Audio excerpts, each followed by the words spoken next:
Welcome back. আপনাদের সবাইকে স্বাগত জানাচ্ছি। আমি রাসেল। আশা করছি আপনারা সবাই ভালো আছেন, ভালোর দলে আছেন। আমিও আলহামদুলিল্লাহ ভালো আছি এবং সব সময়ের মতো ভালোর দলে আছি। আর আবারও হাজির হয়ে গেলাম 240তম এপিসোড নিয়ে। আর 240তম এপিসোডে আপনাদের সবাইকে স্বাগত জানাচ্ছি। গতকালকের যে এপিসোডটি সেটি নিশ্চয়ই আপনাদের ভালো লেগেছে এবং যদি আপনাদের ভালো লাগে অবশ্যই আমাদের জানাবেন। যদি আপনারা জানাতে চান তাহলে আমাদের ইমেল অ্যাড্রেস হচ্ছে russell.bhook.com@gmail.com।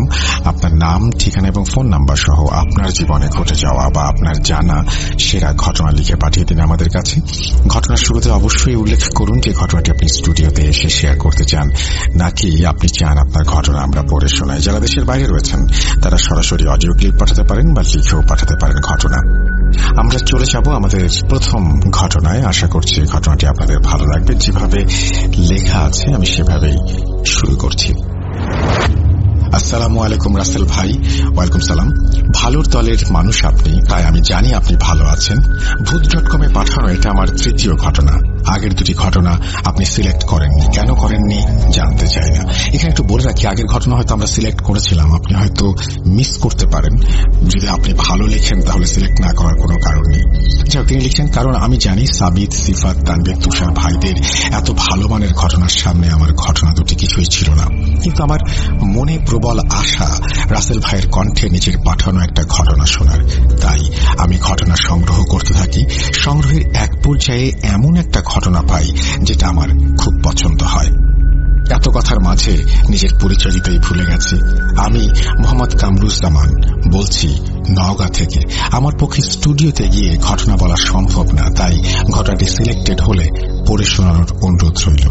অনেক কথা বলে ফেললাম, তাই আর কথা না বাড়িয়ে সরাসরি ঘটনায় যাই। ঘটনাটি 1965 সাল বা তার আশেপাশের কোন একটি সময়ের। ঘটনাটি শুনেছি আমার দাদুর কাছ থেকে। আমার দাদুর বয়স 90 বছর। আমার দাদু ঘটনার সাক্ষী। ঘটনাটি পুরো গ্রামকে তছনছ করে দিয়েছিল। গ্রামের নাম বলতে বারণ আছে, তাই বলছি না। সময়টা বর্ষাকাল, চারিদিকে পানিতে ভরপুর। এই সময় গ্রামের মানুষরা মাছ ধরতে পছন্দ করে।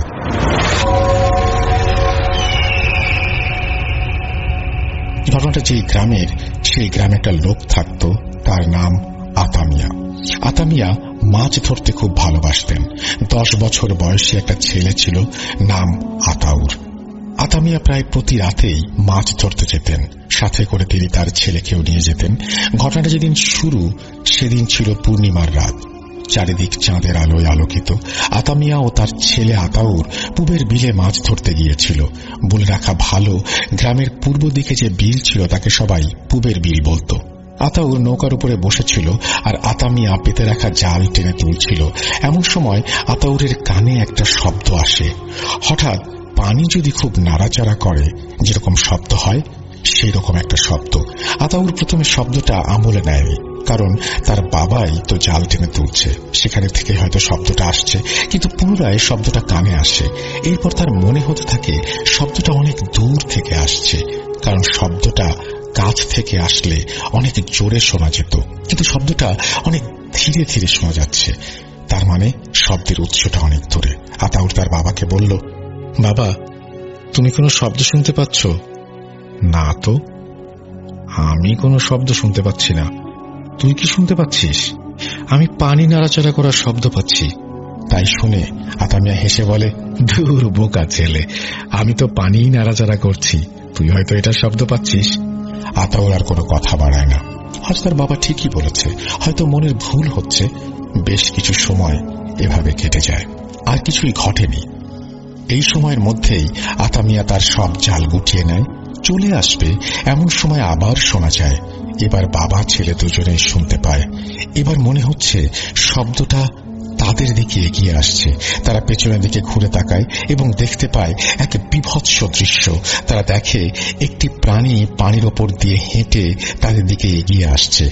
আর একটু এগিয়ে আসলেই তারা যা দেখল তা আরো ভয়ঙ্কর, কারণ প্রাণীটি একা না, তার পেছনে আরো 6টি একই রকম দেখতে প্রাণী তাদের দিকে এগিয়ে আসছে। কিন্তু তাদের ভয় চরম সীমায় পৌঁছে যায় যখন তারা দেখে যে আসলে তারা যে প্রাণীগুলোকে প্রাণী ভেবেছিল তারা এক একটা মানুষ মানুষের আকৃতির অবয়ব। মানুষের আকৃতির এই জন্যই বলছি কারণ সেই প্রাণীগুলো দেখতে অনেকটা মানুষের মতো। তাদের মানুষের মতো চোখ, নাক, মুখ আছে, কিন্তু তাদের কানটা অনেক বেশি বড়, আর তাদের হাতটা অনেকটা হাঁসের পায়ের মতো ছিল, এবং সেই পায়ে ধারালো নখ আছে। পাটা মানুষের মতোই, তবে সবচেয়ে বেশি অবাক করা বিষয় হলো তাদের শরীরের চামড়া অনেকটা কুনো ব্যাঙের চামড়ার মতো, আর তারা 2 পা দিয়ে নয় বরং 4 হাত পা দিয়ে হাঁটছে। এজন্যই দূর থেকে দেখলে অনেকটা প্রাণীর মতো মনে হয়। গভীর রাত, শুনশান একটা খাল, খালের পানিতে নৌকার উপর 2টি মানুষ, আর সামনের 7টা মানুষ আকৃতির অবয়ব। এমন পরিস্থিতিতে পৃথিবীর সবচেয়ে সাহসী মানুষটাও ভয়ে মুষড়ে পড়বে। এমন একটি পরিস্থিতির মুখোমুখি হয়ে আতামিয়া ও আতাউর মারাত্মক ভয় পান। কি করা উচিত তারা ভেবে পাচ্ছিলেন না। অবয়বগুলোকে নৌকার দিকে এগিয়ে আসতে দেখে ঘোর কাটে আতাউর মিয়ার। সে তাড়াতাড়ি নৌকা বাইতে থাকে। লক্ষ্য একটাই, তীরে পৌঁছতে হবে। যে করে হোক তীরে উঠতে হবে। অবয়বগুলো নৌকার পেছনে পেছনে আসতে থাকে, আর তাদের গতি ছিল অনেক। আতামিয়া নিজের সর্বশক্তি দিয়ে নৌকা বাইতে থাকেন, কিন্তু অবয়বগুলোর গতির সামনে নৌকার গতিটি কিছুই নয়। দূরে তীর দেখা যাচ্ছে, আর এদিকে অবয়বগুলো নৌকাটা ধরে ফেলবে এমন একটা অবস্থা। কিছু উপায় না পেয়ে আতামিয়া তার ছেলেকে বলে, আতাউর, তুই লাফ দে। আতাউর ছোট মানুষ, তাই অত কিছু সে ভাবতে পারেনি। বাবা যা বলেছে তাই করেছে। আতাউর পানিতে লাফ দেয়। বয়স কম হলেও গ্রামের ছেলে হওয়ায় সাঁতার ভালোই জানা ছিল। সে সাঁতরাতে শুরু করে। আতাউর পানিতে ঝাঁপ দেওয়ার পর আতামিয়া দেখে সেও যদি পানিতে লাফ দেয় তাহলে কেউই বাঁচতে পারবে না। বাবা জীবনের প্রত্যেকটা সময়ে নিজের জীবনের বিনিময়ে হলেও চায় তার সন্তান ভালো থাকুক। এক্ষেত্রে আতাউরকে বাঁচাতে আতামিয়া নিজের জীবনের ঝুঁকি নিলেন। আতামিয়া নৌকা বাওয়া বন্ধ করে দিলেন। বৈঠাটা হাতে নিয়ে দাঁড়িয়ে পড়লেন। অবয়বগুলো যখন নৌকার কাছে চলে এসেছে তখন আতামিয়া জোরে জোরে আজান দিতে শুরু করেন, আর বৈঠা দিয়ে অবয়বগুলোকে আঘাত করতে থাকেন। এদিকে আতাউর ততক্ষণে তীরে উঠে গেছে। তীরে উঠে সে পেছনে ফিরে তাকাতেই দেখে অবয়বগুলো তার বাবাকে চারিদিক থেকে ঘিরে ধরেছে। একটা অবয়ব তার দিকে তাকায়, মনে হয় অবয়বটা প্রচন্ড রেগে আছে। অবয়বটি তীরের দিকে আসতে থাকে। আতাউর প্রচন্ড ভয়ে দিক বিদিক শূন্য হয়ে দৌড়াতে শুরু করে। কিছু দূর গিয়ে সে পেছনে তাকিয়ে দেখে অবয়ব তীরে উঠে গেছে এবং তাকে তাড়া করছে। সে আবার দৌড়াতে শুরু করে। কোন দিকে কতক্ষণ দৌড়েছে তার মনে নেই। কিছু একটার সাথে হোঁচট খেয়ে পড়ে গিয়ে জ্ঞান হারায় আতাউর। সকালে জ্ঞান ফিরলে সে দেখে সে একটা ধানের জমির আইলের কাছে পড়ে আছে। ধীরে ধীরে উঠে দাঁড়ায় আতাউর। বোঝার চেষ্টা করে কোথায় আছে সে। নিজেকে আবিষ্কার করে একটা বড় বিলের মাঝে। সে চিনতে পারে বিলটাকে। এটা তো পশ্চিম পাড়ার বড় বিলটা। গত রাতের কথা মনে পড়ায় সে আবার বাড়ির দিকে দৌড় দেয়। বাড়ির কাছে আসতেই সে দেখে বাড়িতে অনেক মানুষের ভিড়। সে বাড়ির ভেতরে প্রবেশ করতে সবাই বলতে থাকে, আতাউর ফিরে এসেছে, আতাউর ফিরে এসেছে। তার মা তাকে এসে জড়িয়ে ধরে। তখনই তার বাবার কথা মনে পড়ে। বাড়িতে এত মানুষ সে দেখতে পাচ্ছে, কোথাও তার বাবাকে দেখতে পাচ্ছে না। মাকে বাবার কথা জিজ্ঞেস করতেই মা কান্নায় ভেঙে পড়ে। আতাউর দৌড়ে বাসার ভেতরে যায়। গিয়ে যা দেখে তা দেখে সে আবার জ্ঞান হারায়। সে দেখে বাড়ির আঙিনায় রাখা হয়েছে তার বাবার নিথর শরীরটা। পুরো শরীরটা ক্ষত বিক্ষত। কিছু কিছু জায়গায় মাংস নেই, মনে হচ্ছে কেউ খুবলে নিয়েছে। আতাউরের জ্ঞান ফিরলে সবাই তার কাছে জানতে চায় রাতে তাদের সাথে কি ঘটেছিল। আতাউর সবটা খুলে বলে আর জানতে চায় বাবাকে তারা কোথায় খুঁজে পেল। একজন জানায়, সারা রাত তোমরা যখন বাসায় ফেরোনি তখন তোমার মা আমাদের কাছে এসে তোমাদের একটু খুঁজে দেখার অনুরোধ করে। আমরা কয়েকজন খুঁজতে খুঁজতে খালের ধারে গিয়ে দেখি তোমার বাবা রক্তাক্ত অবস্থায় নৌকার ওপর পড়ে আছে, আর তুমি সেখানে নেই। আমরা সবাই তোমার বাবাকে ধরাধরি করে বাসায় নিয়ে আসি, আর তোমাকে খুঁজতে যাব এমন সময় তুমি বাসায় ফিরে আসো। সবাই মিলে আতামিয়াকে জানাজার পর কবর দেয়। ঘটনাটা গ্রামে ছড়িয়ে পড়ে। গ্রামে আতঙ্কের সৃষ্টি হয়। সবাই রাতে মাছ ধরতে যাওয়া বন্ধ করে দেয়। কিন্তু তারা কি জানত সবেমাত্র শুরু হয়েছে ঘটনা। মৃত্যুর তাণ্ডব শুরু হতে যাচ্ছে গ্রামটিতে। কিছুদিন পরের ঘটনা। বর্ষণ মুখর দিন। সকাল থেকে টানা বৃষ্টি হচ্ছে। মাঝে মাঝে 2-1বার বৃষ্টি থামলেও আকাশ থেকে মেঘের দলগুলো সরে যায়নি। সেদিন কারো কোনো কাজ ছিল না। গ্রাম অঞ্চলে বৃষ্টির দিনে কারো কোনো কাজ থাকে না, তাই সবাই গল্প করে এবং এভাবেই দিন পার হয়ে যায়। আর গল্পের সাথে মুড়ি খাওয়া সবার অনেক প্রিয়। প্রায় প্রতিটি বৃষ্টির দিনের মতো সেদিনও সবার সাথে বসে গল্প করছিলেন নিয়ামত সাহেব। এই গ্রামের মাতবর তিনি। এমন সময় তার বাড়ির চাকরটি হাঁপাতে হাঁপাতে ছুটে আসলো। চাকরটিকে হাঁপাতে দেখে নিয়ামত সাহেব জিজ্ঞেস করলেন, কিরে লতিফ, কি হয়েছে? লতিফ বলে, সর্বনাশ হয়ে গেছে সাহেব, আমাদের সাদা গাভীটাকে খুঁজে পাওয়া যাচ্ছে না। খবর শুনে নিয়ামত সাহেব বেশ রেগে গেলেন এবং রাগের স্বরে বললেন, খুঁজে পাওয়া যাচ্ছে না মানে কি? গাভীটা কোথায় গেল? লতিফ বলল, আমি গোয়ালে খাবার দিতে গিয়ে দেখি অন্য সব গরু থাকলেও সাদা গাভীটা সেখানে নাই। কথাগুলো শুনে নিয়ামত সাহেব লতিফকে অনেক বকাঝকা করেন। বকাঝকা শেষে নিয়ামত সাহেব লতিফকে গরুটা খুঁজতে যেতে বলেন। ততক্ষণে বিকেল পেরিয়ে সন্ধ্যা নেমেছে। হাতে একটা হ্যারিকেন নিয়ে লতিফ গাভীটিকে খুঁজতে বের হয়। পথে এক ব্যক্তি লতিফকে বলে সে বিকেলে গাভীটিকে বিলের দিকে যেতে দেখেছে। লতিফ এবার বিলের দিকে যেতে শুরু করে। কিছুদূর যেতেই বৃষ্টিটা আবার শুরু হয়। বৃষ্টির পানিতে হ্যারিকেনটার নিভু নিভু অবস্থা, যদিও একেবারে নিভে যায়নি, কারণ আমরা যারা হ্যারিকেন দেখেছি তারা জানি যে হ্যারিকেনের আলোটা একটা কাঁচের মধ্যে থাকে। এই কারণেই বৃষ্টির পানিটা হ্যারিকেনকে নিভে দিতে পারেনি। যাই হোক, বৃষ্টির সাথে লড়াই করতে করতে লতিফ বিলের পাশে গিয়ে পৌঁছায়। হ্যারিকেনের আবছা আলোয় লতিফ দেখতে পায় সাদা কিছু একটা বিলের ধারে দাঁড়িয়ে আছে। লতিফ মনে করে সেই গাভী হয়তো দাঁড়িয়ে আছে। লতিফ সেদিকে এগোতে থাকে। সে ধীরে ধীরে কাছে চলে যায়। হঠাৎ করে একটা দমকা হাওয়া লতিফের হ্যারিকেনটাকে নিভিয়ে দেয়। চারিদিকে তখন ঘুটঘুটে অন্ধকার। বৃষ্টি তখনও কমেনি, তবে মাঝে মাঝে বিদ্যুৎ চমকাচ্ছে। বিদ্যুৎ চমকানোর আলোয় লতিফ গাভীটাকে যখনই ধরতে যাবে, হঠাৎ করে বিলের পানির মধ্যে কিছু একটা গাভীটিকে বিলের পানির মধ্যে টেনে নেয়। ঘটনাটা এত দ্রুত ঘটে যায় যে লতিফ কিছুই বুঝতে পারে না। বিষয়টি কি ঘটল বুঝে ওঠার আগেই সবকিছু শেষ হয়ে গেছে। তার মাঝে আবারও বিদ্যুৎ চমকানোর আলোয় যে দৃশ্যটি সে দেখে তা সে কল্পনাও করতে পারেনি। লতিফ দেখতে পেল বিলের পানিতে 7টা মাথা ভেসে আছে, আর মাথাগুলো এক দৃষ্টিতে তার দিকে তাকিয়ে আছে। এই দৃশ্য দেখে লতিফ মারাত্মকভাবে ভয় পায়। সে আর এক মুহূর্ত সেখানে থাকতে নারাজ। লতিফ এক দৌড় দিল, বাসার উঠোনে এসে চিৎকার দিয়ে অজ্ঞান হয়ে যায়। বাড়ির লোকেরা তাকে ধরাধরি করে বাসার ভেতরে নিয়ে যায়। লতিফের জ্ঞান ফেরে পরের দিন সকালে। তার জ্ঞান ফিরলে বাড়ির সবাই তার কাছে জানতে চায় কি ঘটেছিল। লতিফ সবার কাছে ঘটনা খুলে বলে। এবার ঘটনা শোনার পর গ্রামবাসীদের ভয় আরো দ্বিগুণ হয়ে যায়। লতিফের কথা শুনে নিয়ামত সাহেব কিছু লোক নিয়ে বিলের পাশে যান গাভীটাকে খুঁজতে। গিয়ে দেখা মেলে এক হৃদয় বিদারক দৃশ্যের। গাভীটার মাথাবিহীন দেহ পড়ে আছে খালের পাশে। মনে হচ্ছে কেউ মাথাটাকে টেনে ছিঁড়ে নিয়েছে। পরপর দুটি একই ধরনের ঘটনা গ্রামবাসীদের মনে চরম ভয়ের সঞ্চার করে। তাই গ্রামবাসী এক প্রকার বিলটাতে মাছ ধরা বন্ধ করে দেয়। এর মাঝে চলে যায় বেশ কয়েকটি মাস। গ্রামে একজন লোক ছিল সামাদ নামে। তার একটা বিয়ের উপযুক্ত ছেলে ছিল। তার ছেলের নাম কুদ্দুস। কুদ্দুসের বিয়ে ঠিক করা হয় সেই গ্রাম থেকে 3 গ্রাম পরে অন্য এক গ্রামে আবুল সাহেবের মেয়ের সাথে।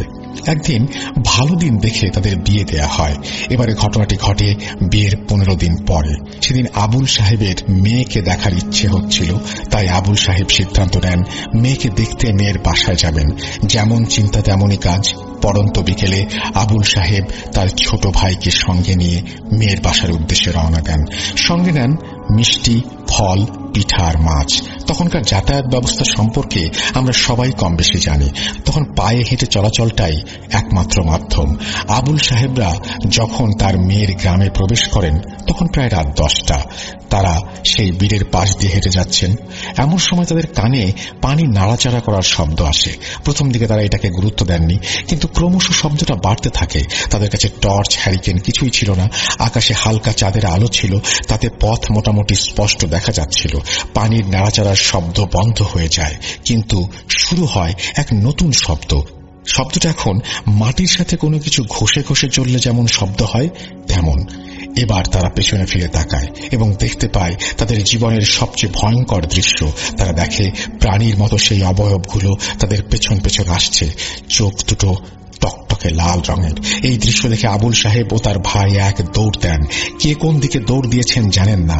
আবুল সাহেব তার সাথে আনা জিনিসগুলো ফেলেই দৌড়তেন। এবার তাদের ভাগ্য সুপ্রসন্ন ছিল যে কেউই সেই অবয়বের পাল্লায় পড়েননি। আবুল সাহেব গ্রামের একটা বাড়িতে ও তার ভাই আরেকটি বাড়িতে আশ্রয় নেন। পরের দিন তারা সবাইকে সবকিছু খুলে বলেন। এবার গ্রামবাসী এই সমস্যার সমাধান করার জন্য মরিয়া হয়ে ওঠেন। তারা বিভিন্ন জায়গায় কবিরাজের খোঁজ করতে থাকেন। অনেক জায়গা থেকে অনেক কবিরাজ এলেও তারা কেউ তেমন সুবিধা করতে পারেননি। এর মধ্যে অনেক ভণ্ড কবিরাজও ছিল যারা শুধু লোক ঠকিয়ে টাকা নেওয়ার জন্য এসেছিল। যখন গ্রামের লোক সমস্যার সমাধানের জন্য চেষ্টা করছিল সেই সময়ে সমস্যা তার চূড়ান্ত রূপ লাভ করে। এবার সমস্যা শুরু হয় গ্রামের মধ্যে। প্রতি রাতেই গ্রামের মানুষের খোয়ার থেকে হাঁস মুরগি গায়েব হয়ে যেতে শুরু করে। প্রথম দিকে সবাই ভেবেছিল কোনো শেয়ালের কাজ হয়তো, কিন্তু এটি একদিন বা একটি রাতের ঘটনা না। সবার ধারণা ভুল প্রমাণিত হয়। একদিন এক মহিলার বাচ্চা ভূমিষ্ঠ হয়, কিন্তু মহিলার স্বামী কোনো এক কারণে সেদিন বাসায় ছিল না। সদ্য জন্ম নেওয়া বাচ্চাটিকে নিয়ে মহিলা রাতে ঘুমিয়েছিল। হঠাৎ তার বাথরুমে যাওয়ার প্রয়োজন হয়। গ্রামের বাথরুমগুলো বাসা থেকে একটু দূরে হয়। মহিলা বাথরুমে যাওয়ার উদ্দেশ্যে ঘর থেকে বের হয় আর দরজা লক না করে শুধু ভিজিয়ে চলে যায়। যখন সে বাথরুম শেষ করে ফিরে আসে তখন সে এক ধরনের শব্দ শুনতে পায়। মনে হচ্ছিল তার ঘরের মধ্যে কেউ কিছু খাচ্ছে। সে দৌড়ে আসে এবং দরজা খুলে যে দৃশ্য দেখে তা পৃথিবীর কোনো মানুষ, বিশেষ করে একজন মা, কখনোই দেখতে চাইবেন না। তিনি দেখেন সেই প্রাণীর মতো অবয়বগুলোর একটি তার বাচ্চাকে মেরে তার শরীর থেকে মাংস খুবলে খাচ্ছে। এটা দেখে মহিলাটি জোরে একটা চিৎকার দেন। এবার অবয়বটি মহিলাকে আক্রমণ করতে আসে। এদিকে তার চিৎকার শুনে আশেপাশের লোকেরা তার বাসার দিকে আসতে থাকে। যখন মহিলার বাড়ির কাছাকাছি চলে আসে তখন তারা দেখতে পায় প্রাণীর মতো কোনো একটা কিছু তার বাসা থেকে বের হয়ে যাচ্ছে। মহিলার ঘরে ঢুকে তারা এক মর্মান্তিক দৃশ্য দেখে। সারা ঘর রক্তে ভেসে যাচ্ছে। ঘরের এক কোণে পড়ে আছে বাচ্চাটির অর্ধেক খাওয়া লাশ, আর অন্যদিকে মহিলার ক্ষত বিক্ষত দেহটি মাটিতে গড়াগড়ি খাচ্ছে। সবার চোখের সামনে মহিলাটি মারা যায়।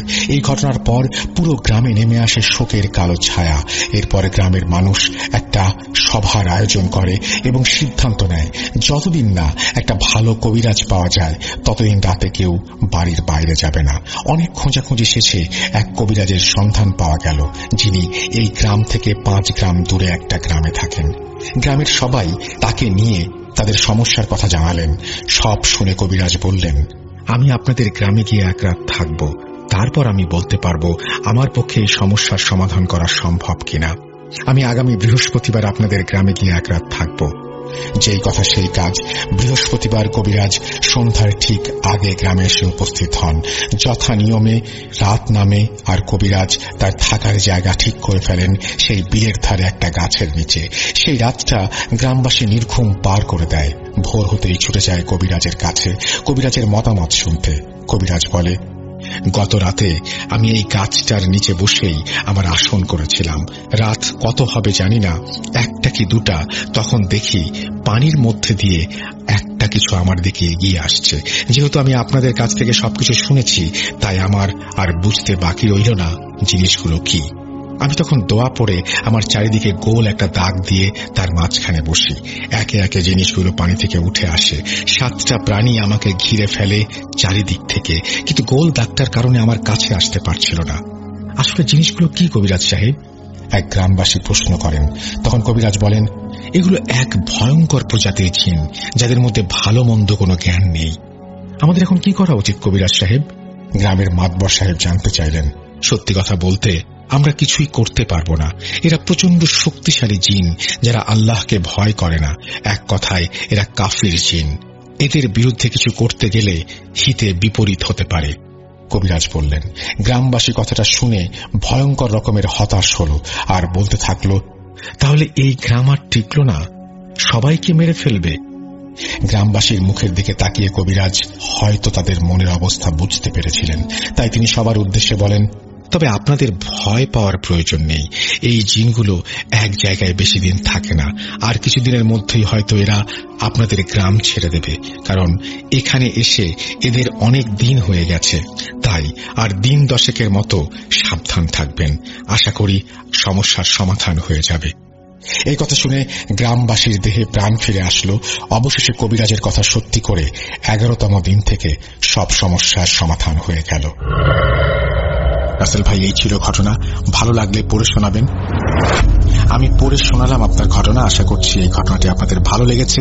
যদি ভালো লাগে অবশ্যই আমাদেরকে জানাবেন, যদি ভালো না লাগে তাও আমাদেরকে জানাবেন। আমার কাছে কিন্তু বেশ ভালোই লেগেছে। আর কামরুজ্জামান, আপনি বলছেন যে আপনি এর আগেও ঘটনা পাঠিয়েছেন। আমি আপনার ঘটনা খুঁজলাম, কিন্তু আপনার আগের কোনো ঘটনা কিন্তু আমি এখনো পর্যন্ত পাইনি আমার ইমেইলে। সুতরাং হয়তো ইমেল অ্যাড্রেস ভুল ছিল বা এরকম কোনো কিছু। আপনি খুব চমৎকারভাবে উপস্থাপন করেছেন ঘটনাটি। আমি চাইব যে আপনি আগামীতেও ঘটনা পাঠান এবং আপনার ঘটনা আমরা রেগুলার প্রচার করতে চাই। আশা করছি আপনি আমাদের সাথেই থাকবেন। আমরা চলে যাব আমাদের পরবর্তী ঘটনায়।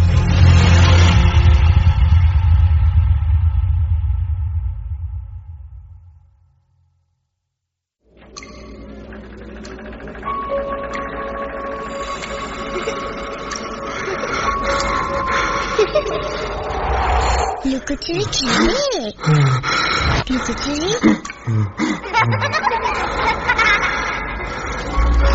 তুমি লুকাও, আমি ঠিকই তোমাকে খুঁজে পাবো।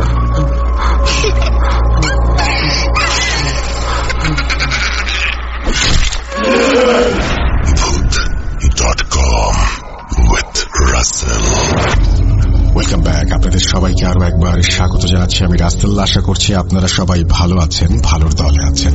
আমি চলে যাচ্ছি আমাদের পরবর্তী ঘটনায়। আশা করছি এই ঘটনাটি আপনাদের ভালো লাগবে। আসসালামু আলাইকুম রাসেল ভাইয়া, আশা করি ভালো আছেন। আমি সাজ্জাদ কেরাম খান রহিম, ঠিকানা চর রায়পুর, সিরাজগঞ্জ। তারপরে তিনি তার মোবাইল নাম্বার শেয়ার করেছেন, সেটা আমরা কখনো শেয়ার করি না, সুতরাং আজকেও করছি না। তারপরে তিনি লিখছেন, আজকের ঘটনাটি আমার এক বন্ধুর চাচার সাথে ঘটে যাওয়া ঘটনা। তিনি তার নাম প্রকাশ করতে নিষেধ করেছেন, তাই ঘটনায় আমি নামটি ব্যবহার করছি না। আমি আমার চাচার মতো করে বলছি।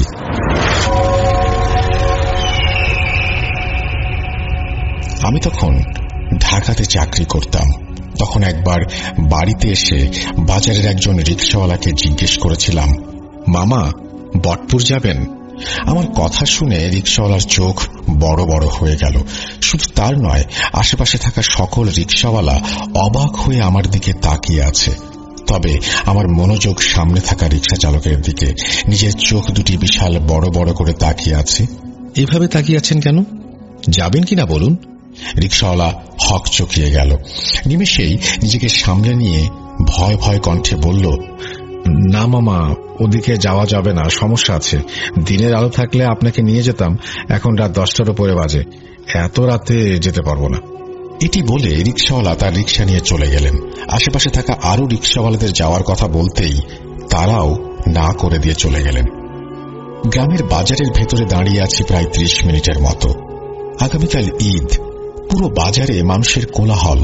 কত রিকশাওয়ালা খালি রিকশা নিয়ে বসে আছে, অথচ বটপুর যাওয়ার মতো কাউকে পাচ্ছি না। সবাই গন্তব্য শুনে চলে যাচ্ছে। মোবাইলে তেমন একটা চার্জ নেই যে বাসায় ফোন দিয়ে কাউকে আসতে বলবো। বেশি রাত করে বাসায় ফিরতে চাই না দেখে সকালের বাসে রওনা দিয়েছিলাম, যেন বিকেলের মধ্যে বাড়িতে পৌঁছাতে পারি। কিন্তু ভাগ্য এত খারাপ যে ঈদের আগে রাস্তায় এত পরিমাণ জ্যাম ছিল যেটা বলার মতো না। বিকেলের বাস রাত 9টার দিকে গ্রামের বাজারে নামিয়ে দিয়ে চলে গেছে। যত সময় যাচ্ছে রাত গভীর হচ্ছে। একটু পর 11টা বেজে যাবে। বাজারে চেনা কাউকে দেখতে পাচ্ছি না যে তার সাথে বাড়ি যাব। আরো সময় বাজারে দাঁড়িয়ে থাকলে লাভ হবে না, তাই তার চেয়ে পায়ে হেঁটে যাত্রা শুরু করাটাই উচিত কাজ হবে। এবং মাঝপথে রিকশা পেলে সেটিতে উঠে বাড়ি যাব। যেমন ভাবা তেমন কাজ। দুহাতে 2টা ব্যাগ নিয়ে হাঁটা শুরু করলাম। অন্ধকার রাত, আগামীকাল ঈদ, অথচ আমাদের গ্রামে তেমন কোনো আয়োজন চোখে পড়ছে না। নিস্তব্ধতা ছেয়ে আছে চারপাশে। আমি নাক বরাবর হেঁটে চলেছি। রাস্তার দুপাশে ধান ক্ষেত, অথচ সেখানে কোনো ধান নেই, এখনো মৌসুম আসেনি। ধান ক্ষেত পানিতে ভর্তি হয়ে আছে। হঠাৎ পেছন থেকে একটা রিকশার আওয়াজ পেলাম। সঙ্গে সঙ্গে পেছনে তাকিয়ে দেখলাম একটা ফাঁকা রিকশা আমাদের গ্রামের দিকে যাচ্ছে। আমি দেরি না করে রিকশাওয়ালাকে ডাকলাম, মামা বটপুর যাবেন? রিকশাওয়ালার পুরো মুখ কাপড় দিয়ে জড়িয়ে রাখা। তিনি রিকশা থামিয়ে আমাকে উঠতে বললেন। আমি দ্বিধাবোধ না করে রিকশায় উঠে পড়লাম। রিকশা চলছে তার আপন গতিতে, আমি তার উপর বসে আছি। হঠাৎ রিকশাওয়ালা মামা বলে উঠলেন, মামা কি ঢাকায় থাকেন নাকি? হ্যাঁ, কয়েক বছর ধরে বাড়ি আসা হয় না, তাই এবার ঈদের ছুটিতে চলে এসেছি। পায়ে হেঁটে কেন? রিকশা নিয়ে যেতে পারলেন না? বাজারের সব রিকশাওয়ালাকে যাওয়ার কথা বলেছিলাম, কেউ রাজি হয়নি। সামনে বটগাছের বাগান শুরু হবে, তারপর বাঁশঝাড়, এই সবের ভেতর দিয়ে কেউ রাতে আসা যাওয়া করতে চায় না। বাজার থেকে গ্রামের দূরত্ব 4 কিলোমিটার। এটুকুর ভেতর 4 ধরনের রাস্তা চোখে পড়বে। একটা ধান ক্ষেতের রাস্তা, একটা বট গাছের বাগান, তারপর বাঁশঝাড়, সবশেষে পড়বে একটা কবরস্থান। এসবের ভেতর দিয়ে আমাদের গ্রামে যাওয়া হয়। মামার কথায় আমি তেমন জবাব দিলাম না, চুপ করে থাকলাম। তখন মামা আবার বললেন, জানেন সাহেব, এই রাস্তা কিন্তু ভালো না। রাতের বেলায় কেউ এই রাস্তা দিয়ে যাতায়াত করে না। সবাই বলে ওই রাস্তা দিয়ে গেলে ভয়ানক সব জিনিস চোখে পড়ে। ভয়ানক জিনিস বলতে কি বুঝাচ্ছেন, একটু খুলে বলুন তো। মাথাহীন মানুষ, দেহ ছাড়া মাথা, কত কি। রাতের বেলায় খুব কম মানুষকে এই রাস্তা দিয়ে যাতায়াত করতে দেখবেন। আমার কথাগুলো শুনে ভয় পাবেন না। এই সব যে বিষয় আছে সবগুলো নেশাখোর মানুষ দেখেছে। আপনি নিশ্চয় জানেন, নেশাখোর মানুষের হুঁশ থাকে না। আমরা ততক্ষণে বটতলার মাঝামাঝি চলে এসেছি। আরো কিছুক্ষণ যাওয়ার পর বাঁশঝাড় পাবো। আমি শুধু রিকশাওয়ালার কথা শুনে চলেছি, তবে বলার মতো কোনো ভাষা পাচ্ছি না। এগুলো গল্প নাকি বাস্তব কিছুই বুঝে উঠতে পারছি না। মাঝখানে আমাদের কোনো কথা হলো না। বটগাছ, বটবাগান অতিক্রম করে বাঁশঝাড়ের সীমানায় এসে গেলাম। এমন সময় রিকশাওয়ালা মামা নিজের রিকশা থামিয়ে দিলেন। মাঝপথে এমন রিকশা থামানোর কারণে আমি বললাম, কোনো সমস্যা হয়েছে? মাঝপথে এভাবে রিকশা থামালেন যে? রিকশার চেইন বোধহয় পড়ে গেছে, আপনি একটু অপেক্ষা করুন, আমি চেইন তুলে আসছি। লোকটি রিকশার পেছনে গিয়ে চেইন তুলে সামনে এলেন।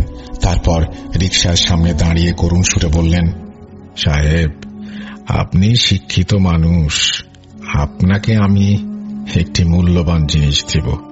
আপনার কাজ থাকবে সেই মূল্যবান জিনিসটি আপনার এলাকার ইমাম সাহেবের হাতে তুলে দেবেন এবং আপনাকে কিছু টাকা দেব, সেগুলো আমার পরিবারকে দিয়ে দেবেন, কেমন? ওনার কথা শুনে আমি অবাক হয়ে বললাম, আপনার মূল্যবান জিনিস কি যে আমাকে দিচ্ছেন? আপনি নিজে গিয়েও তো ইমাম সাহেবকে সেটা দিয়ে আসতে পারেন এবং আমাকে যে টাকাগুলো দেবেন সেগুলো আপনি নিজে গিয়ে দিয়ে আসতে পারেন।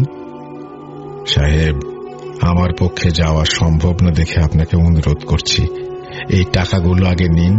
আমার নাম রফিকুল ইসলাম, বাসায় আমার বৃদ্ধ মাকে পাবেন। তার কাছে এই টাকাগুলো দিলে তিনি খুব খুশি হবেন। এই বলে লোকটি আমার ব্যাগের ভেতর কতগুলো টাকা ঢুকিয়ে দিলেন। আমি বললাম, আপনি যখন বলছেন তখন না হয় দেব, তবে আপনি একটা কথা বলুন, আপনি নিজে গিয়েও তো টাকাগুলো মায়ের হাতে দিতে পারতেন। তখন লোকটি এমন কথা বলল যেটা শোনার জন্য আমি প্রস্তুত ছিলাম না। সাহেব, আপনাকে একটা গোপন কথা বলি, ওই বাঁশঝাড়ের শেষ সীমানায় একটা বস্তা পাবেন, তার ভেতর একটা জিনিস আছে। আপনি এখন অথবা কালকে সকালে ইমাম সাহেবকে নিয়ে বস্তা খুলবেন, কেমন? মামা, বস্তার ভিতরে কি আছে এবং কাজটি আমাকে দিয়ে করাচ্ছেন কেন? আপনি সুস্থ স্বাভাবিক একজন মানুষ, আপনি নিজে গিয়ে এই কাজটি করতে পারতেন। লোকটি কোনো কিছু না বলে রিকশা চালাতে শুরু করলেন। আমাকে আমার বাসার সামনে নামিয়ে দিলেন। যখনই ভাড়া দিতে যাব তখনই লোকটি বললেন, আমাকে টাকা দেওয়ার কিছু নেই, আমার ভাড়ার টাকাটি আমার আম্মাকে দিয়ে দিয়েন। আর পুরো রাস্তা আপনি একটি কথা জিজ্ঞেস করেছিলেন, আমি কেন কাজগুলো করছি না। সহজ ভাষায় আপনাকে একটা কথা বলি, অনুগ্রহ করে ভয় পাবেন না। আমি নিজের মনে সাহস জুগিয়ে বললাম, বলুন। সাহেব, আমি যদি বেঁচে থাকতাম তাহলে এই সব কাজ আমি নিজেই করতাম। আসলে আমি বেঁচে নেই। গত কয়েকদিন আগে মারা গিয়েছি কয়েকজন ডাকাতের হাতে। তারা আমাকে মেরে বাঁশঝাড়ের শেষে বস্তার ভেতরে ঢুকিয়ে মাটিতে পুঁতে রেখেছে। দয়া করে আপনি সেখানে যাবেন এবং আমার লাশ উদ্ধার করে সেটি ভালোভাবে জানাজা করার ব্যবস্থা করবেন, মাটি দেবেন, না হলে আমি শান্তি পাব না। কাজটি যত তাড়াতাড়ি পারবেন করুন। আমার শরীরে পচন ধরা শুরু করেছে, আর বেশি দিন সেখানে থাকলে শরীরের কিছু অবশিষ্ট থাকবে না। এই বলে লোকটি তার মুখের ওপরের কাপড় সরিয়ে ফেলল। তখন আমার চোখের সামনে ভেসে উঠল তার অর্ধপচা দেহ। সেকেন্ডের ভেতর আমার আশেপাশে দুর্গন্ধ ছড়িয়ে গেল, আমার মাথা ঘুরতে শুরু করলো। এইরকম অবস্থায় দাঁড়িয়ে থাকতে পারলাম না, বসে পড়লাম। তখন রিকশাওয়ালা মুচকি হাসি দিয়ে বলল, কাজটা করবেন কিন্তু এত কষ্ট সহ্য হচ্ছে না, অনুগ্রহ করে আমাকে দাফন করুন, আমার আম্মার খেয়াল রাখবেন। এটি বলার সাথে সাথে চোখের পলকে হাওয়া হয়ে গেল রিকশাওয়ালাটি। আমি এত কিছু সহ্য করতে না পেরে জোরে চিৎকার দিয়ে অজ্ঞান হয়ে গেলাম। যখন জ্ঞান ফিরল তখন দেখলাম আমার পাশের বাসার সকলে বসে আছে। তাদের সকলকে সব ঘটনা খুলে বললাম। আমার কথা শুনে তারা অনুসন্ধান করতে বের হলো।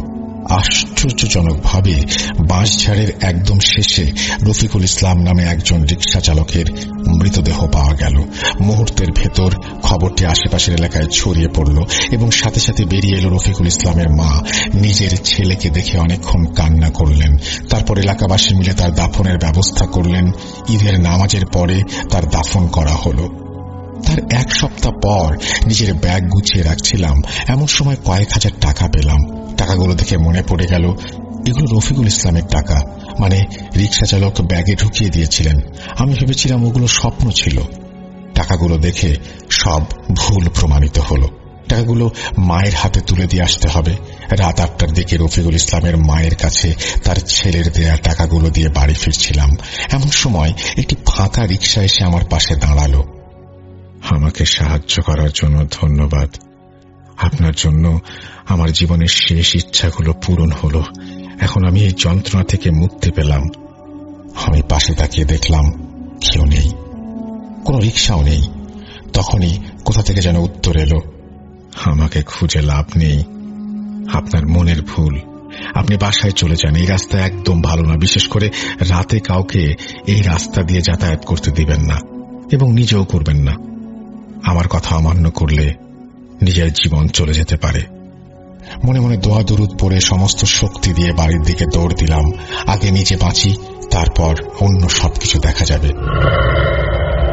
সেদিন দৌড়ে বাসায় চলে আসার পর থেকে তিনি বেশ অসুস্থ হয়ে যান এবং গত কুরবানি ঈদে তিনি মারা যান।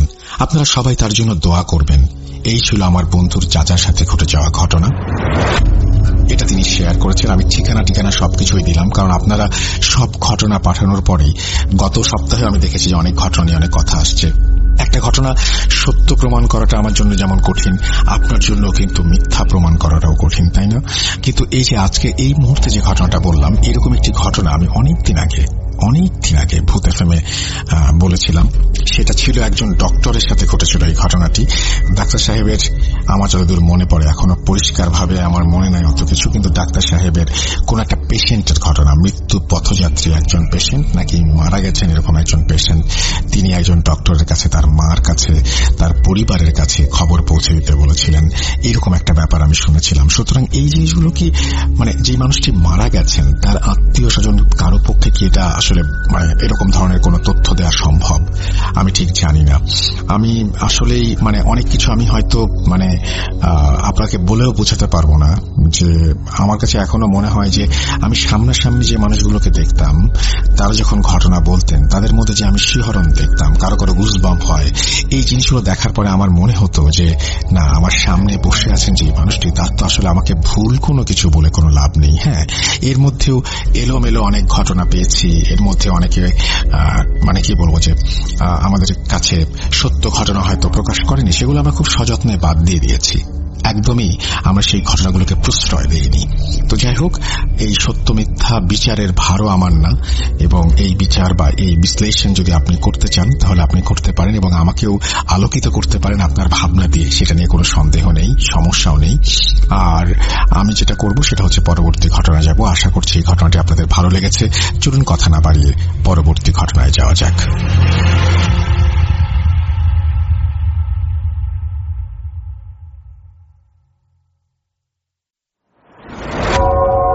আবারও রাতের আধারে ভয়ের রাজ্য ফুঁড়ে ফিরেছি সেই পুরনো সুরে। বিশ্বাস করা বা না করা আপনার ব্যাপার, বাট দ্য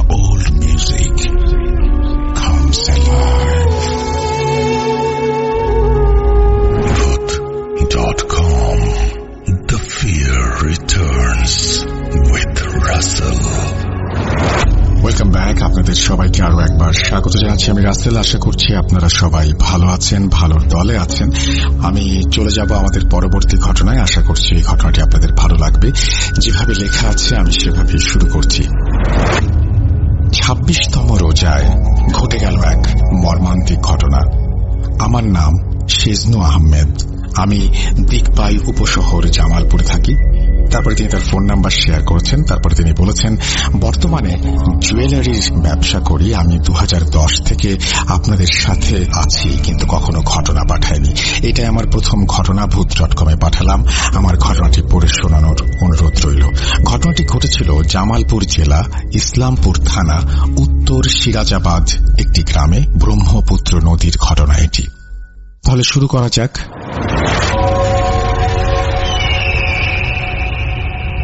সিরাজাবাদ ইউনিয়নে চেয়ারম্যানের ছেলে নদীতে গোসল করতে যায়।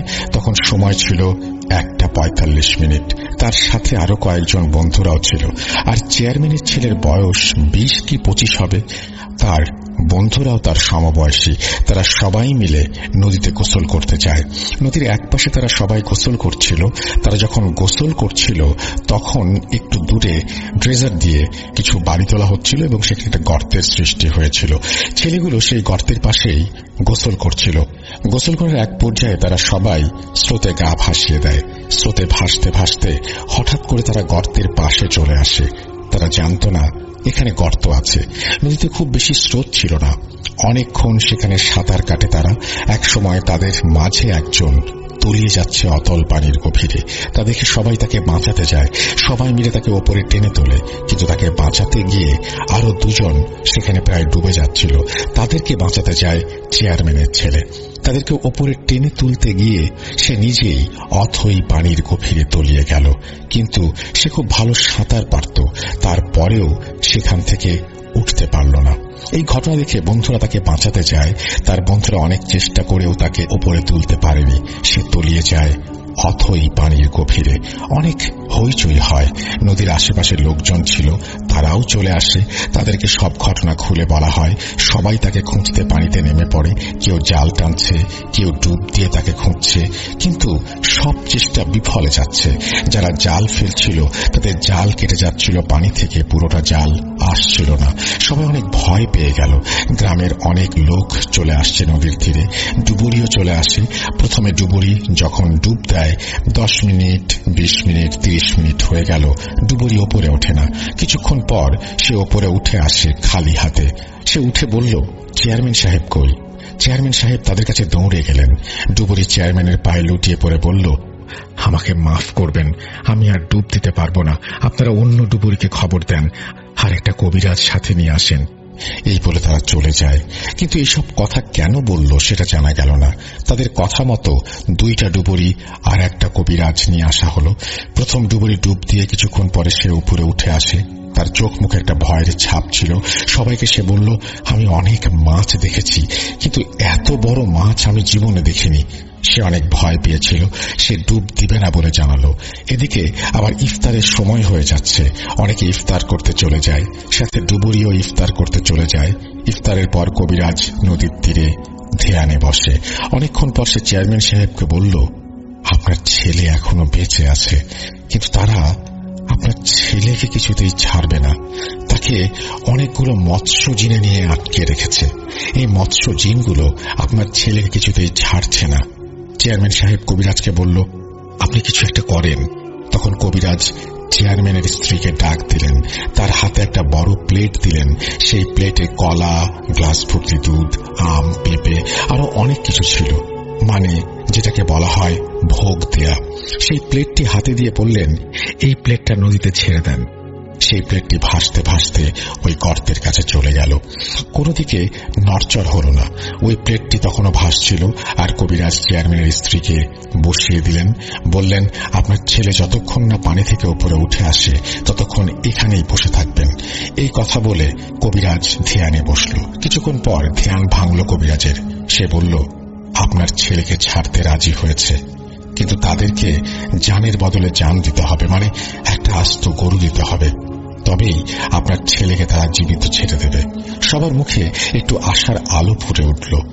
চেয়ারম্যান লোক পাঠিয়ে দিল ভালো দেখে একটা গরু কিনে নিয়ে আসতে। কিছুক্ষণের মাঝেই চেয়ারম্যানের লোকেরা গরু কিনে নিয়ে আসে। হঠাৎ করে গরুটা খুব জোরে জোরে ডাক দিল এবং নদীর দিকে এগিয়ে গেল এবং গরুটা পানিতে নেমে পড়ছে। জানি না কেন, হয়তোবা সে বুঝে গিয়েছিল তাকে একটা প্রাণ বাঁচাতে হবে, কিন্তু সেটা আর হলো না। গরুটাকে পানি থেকে তুলে নিয়ে আসা হলো। কবিরাজ বলল, গরুটাকে জবাই না করে পুরো গরুটা নদীতে দিয়ে দাও। কিন্তু অনেকে বলছিল গরুটা জবাই করে রক্ত নদীতে দাও আর মাংসগুলো দাও গরিবদের মাঝে। কথা মতোই তাই করা হলো। এটাই ছিল সব থেকে বড় ভুল। সব কাজ শেষ। এখন সবার মাঝে এখন ছেলেটার ফিরে আসার অপেক্ষা। সেহরি করার সময় চলে আসে। লোকজন অনেক কমে গিয়েছে। নদীর মাঝে সেই প্লেটটি এখনো আছে সেখানে, কিন্তু ফজরের আজান দেওয়ার সাথে সাথেই সেই প্লেটটি সেখান থেকে ভেসে চলে গেল। সবাই ভাবল ছেলেটা মনে হয় বেঁচে গেল। ছেলেটার মা বাবার মুখে একটু খুশির ভাব ফিরে আসলো। সেই খুশি আর বেশিক্ষণ তাদের কাছে রইল না। সবাই দেখল ছেলেটার লাশ নদীর তীরে ভেসে উঠেছে। এটা তো হবার কথা ছিল না। কবিরাজ বলেছিল জানের বদলে জান দিলে ছেলেটা জীবিত ফেরত আসবে। ছেলে ফেরত আসলো মৃত হয়ে কেন? ততক্ষণে কবিরাজ লাপাত্তা হয়ে গেছে। ছেলেটাকে নদী থেকে তুলে নিয়ে আসা হলো। চারিদিকে কান্নার রোল পড়ে গেল। ছেলেটার পেটে কোনো পানি ছিল না। পানিতে ডুবে মরার কোনো আলামত পাওয়া যায়নি। ছেলেটার গলায় 5 আঙুলের বড় বড় দাগ দেখা গিয়েছিল। তার গায়ে ভয়ানক দাগ দেখে মনে হচ্ছিল ধারালো কিছু দিয়ে তার শরীরটাকে ক্ষত বিক্ষত করা হয়েছে। লাশটা দেখতে খুবই ভয়ঙ্কর ছিল। লাশটাকে নদী থেকে তুলে নিয়ে বাড়িতে গেল সবাই। জানাজা হলো, মাটিও দেয়া হয়ে গেল, কিন্তু উত্তর পাওয়া গেল না কিছু প্রশ্নের। এই ভয়াবহ ঘটনার সাক্ষী পুরো গ্রাম। রাসেল ভাই, আমি গ্রামের ছেলে। গ্রাম দিনের বেলায় খুবই সুন্দর, আর রাতের বেলায় তার চেয়েও ভয়ঙ্কর। প্রতিদিন কেউ না কেউ ভয়ঙ্কর ঘটনার সাক্ষী হচ্ছে।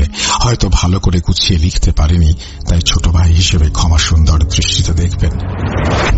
এইটা বলে তিনি তার ঘটনা শেষ করেছেন এবং সেই কবিরাজ যেটা বলেছিল তিনি তারা ধারণা করছেন সেটির একটা কারণ, যে সেই কারণেই হয়তো ছেলেটিকে আর ফিরিয়ে নিয়ে আসা সম্ভব হয়নি, এরকম একটা কারণ তারা বলছেন। হতে পারে, নাও হতে পারে। আবার পুরো জিনিসটা আপনাদের উপরে ছেড়ে দেবো। আমি এখানে কোনো আসলে মন্তব্য করব না, কারণ ছেলেটার তুলে নিয়ে আসার পরে আপনারা বলছিলেন যে সেটার যে চেহারা তার সবকিছু খুব অস্বাভাবিক ছিল। সুতরাং সেটা তো একটা চিন্তার বিষয়। এবং পানিতে ডুবে মরার যদি কোনো আলামত, আমি জানি না সেই আলামত কেমন হয়, আমি বলতে পারবো না। আপনারা যারা জানেন তারা হয়তো বলতে পারবেন। সেই আলামত নাকি ছিল না।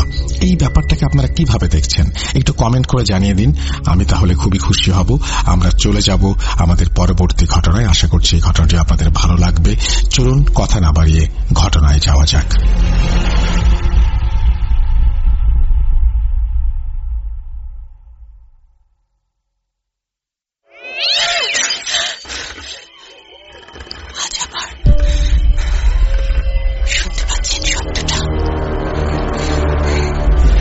ভয়ের আরেক নাম ভূত.com with Russell। Welcome back. আপনাদের সবাইকে আরো একবার স্বাগত জানাচ্ছি। আমি রাসেল। আশা করছি আপনারা সবাই ভালো আছেন, ভালোর দলে আছেন। আমিও আলহামদুলিল্লাহ ভালো আছি, ভালোর দলে আছি। 240তম এপিসোডে আরো একবার আপনাদের সবাইকে স্বাগত জানাচ্ছি। আমার মনে হচ্ছে যে আর 10টা এপিসোড, এই বছরেই তো আমরা আসলে 250 এপিসোডে পদার্পণ করতে যাচ্ছি। তো শুরু করেছিলাম 2020 সালের 14ই ফেব্রুয়ারি এবং অনেকগুলো এপিসোড আপনাদের সাথে আমাদের হলো এবং আপনারা ভালো মন্দ সবকিছুই ফিডব্যাক দিয়েছেন। সবসময় দেবেন, কারণ এতে আমাদের নিজেদের এই গঠনমূলক ফিডব্যাকগুলো আমাদের খুব দরকার। এগুলোতে আমরা নিজেরাও নিজেদেরকে সারিয়ে নিতে পারি। যাই হোক, আমি চলে যাব আমাদের পরবর্তী ঘটনায়। আশা করছি এই ঘটনাটি আপনাদের ভালো লাগবে। কথা না বাড়িয়ে যেভাবে লেখা আছে সেভাবেই পড়ে শোনাচ্ছি। আসসালামু আলাইকুম রাসেল ভাই। পড়াশোনার দূরত্বের কারণে স্টুডিওতে আসা সম্ভব নয়। আপনার মুখে ঘটনা শোনা অনেক পছন্দের, তাই আপনি ঘটনাটি পড়ে শোনালে অনেক খুশি হব। আমি আপনার ভূত.com এর অনেক বড় ফ্যান। ভূত.com ছাড়া আমার রাতে ঘুম হয় না। পরিচয় গোপন রাখলে খুশি হব। ভূত.com সবসময়ই শোনা হয়। এই প্রথম ঘটনা পাঠালাম। অনুপ্রাণিত হলে সামনে আরো পাঠাবো। ব্ল্যাক ম্যাজিক খুবই নিম্ন মানসিকতা ও নির্মম পরিণতির একটি কাজ, যা একটি পরিবারকে ধূলিসাৎ করে দেয়। সেই বোঝে যার জীবনে এমন কিছু ঘটে যায়। আগেই বলে দেই, বিশ্বাস করা বা না করা যার যার ইচ্ছের ব্যাপার। আর দেরি না করে আমি আমার ঘটনায় চলে যাই। আমি কুমিল্লার বুড়িচং উপজেলার একটা গ্রামের বাসিন্দা। আমার ছোট ভাই এবং আমার মা বাবাকে নিয়ে আমাদের পরিবার। আমি পরিবারের বড় সন্তান।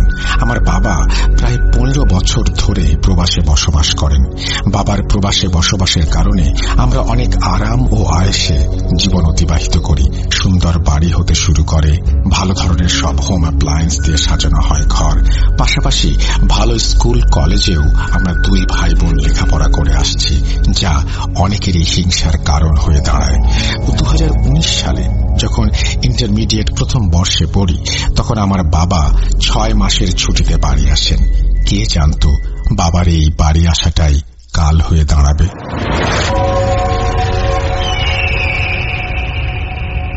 বাবা বাড়ি আসার পর প্রায় 1 থেকে 1.5 মাস সবকিছু স্বাভাবিক ছিল।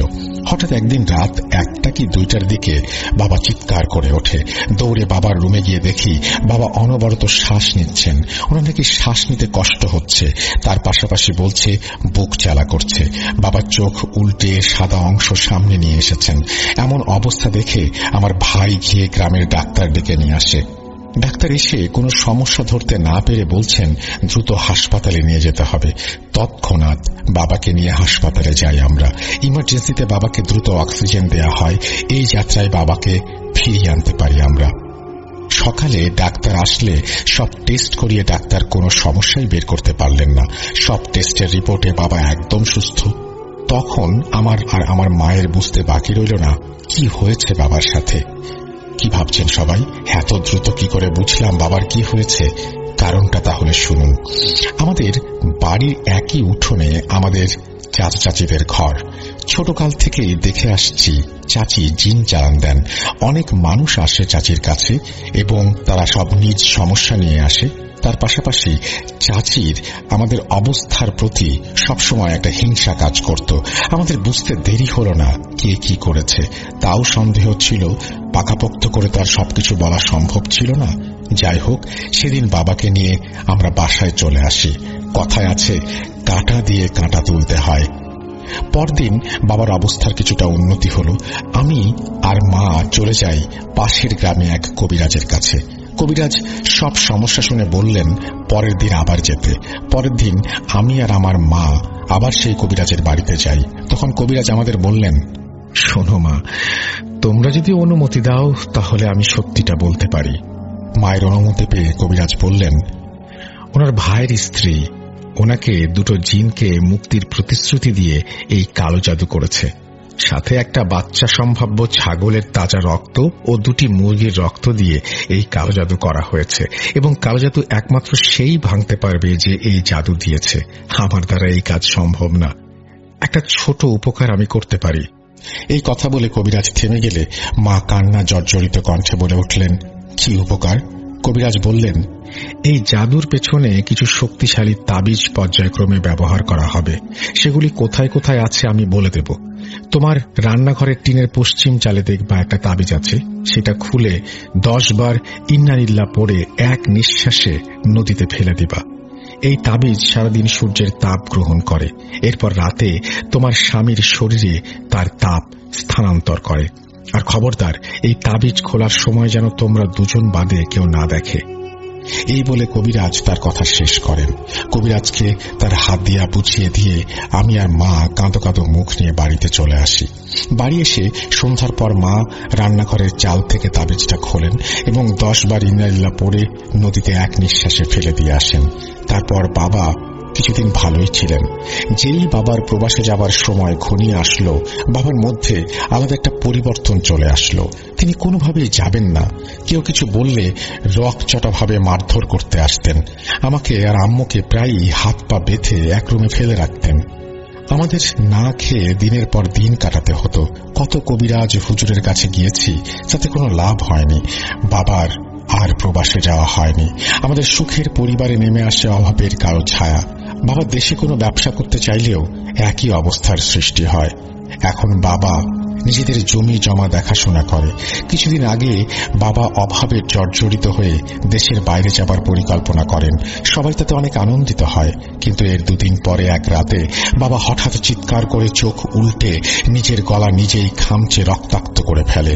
মাকে মারধর শুরু করে, নিজের পাসপোর্ট কাগজপত্র যা কিছু আছে সবকিছুতে আগুন ধরিয়ে দিয়ে চিৎকার করে বলতে থাকে, ও আমাকে যাইতে দিবে না, আমি যাব না, আমার গলা চলে, বরফ পানি দে, বরফ পানি দে। বাবার এই রূপ আমরা কখনো দেখিনি।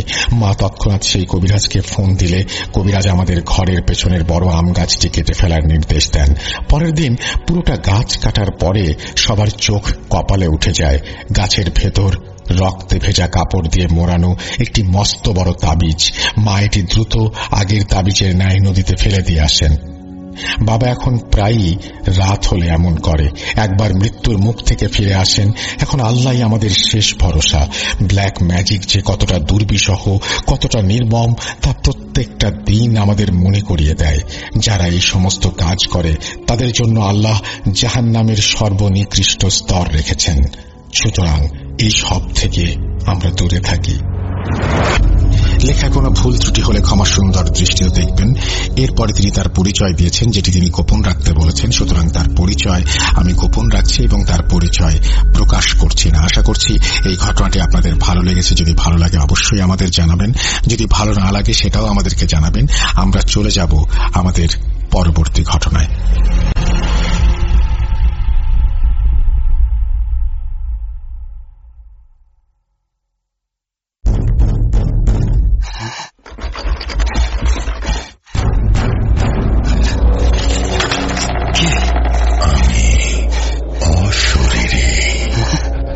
দেখতে পাবে না কবু, এত কাল ধরে শুনছো, শুনতে কি পাও না তবু?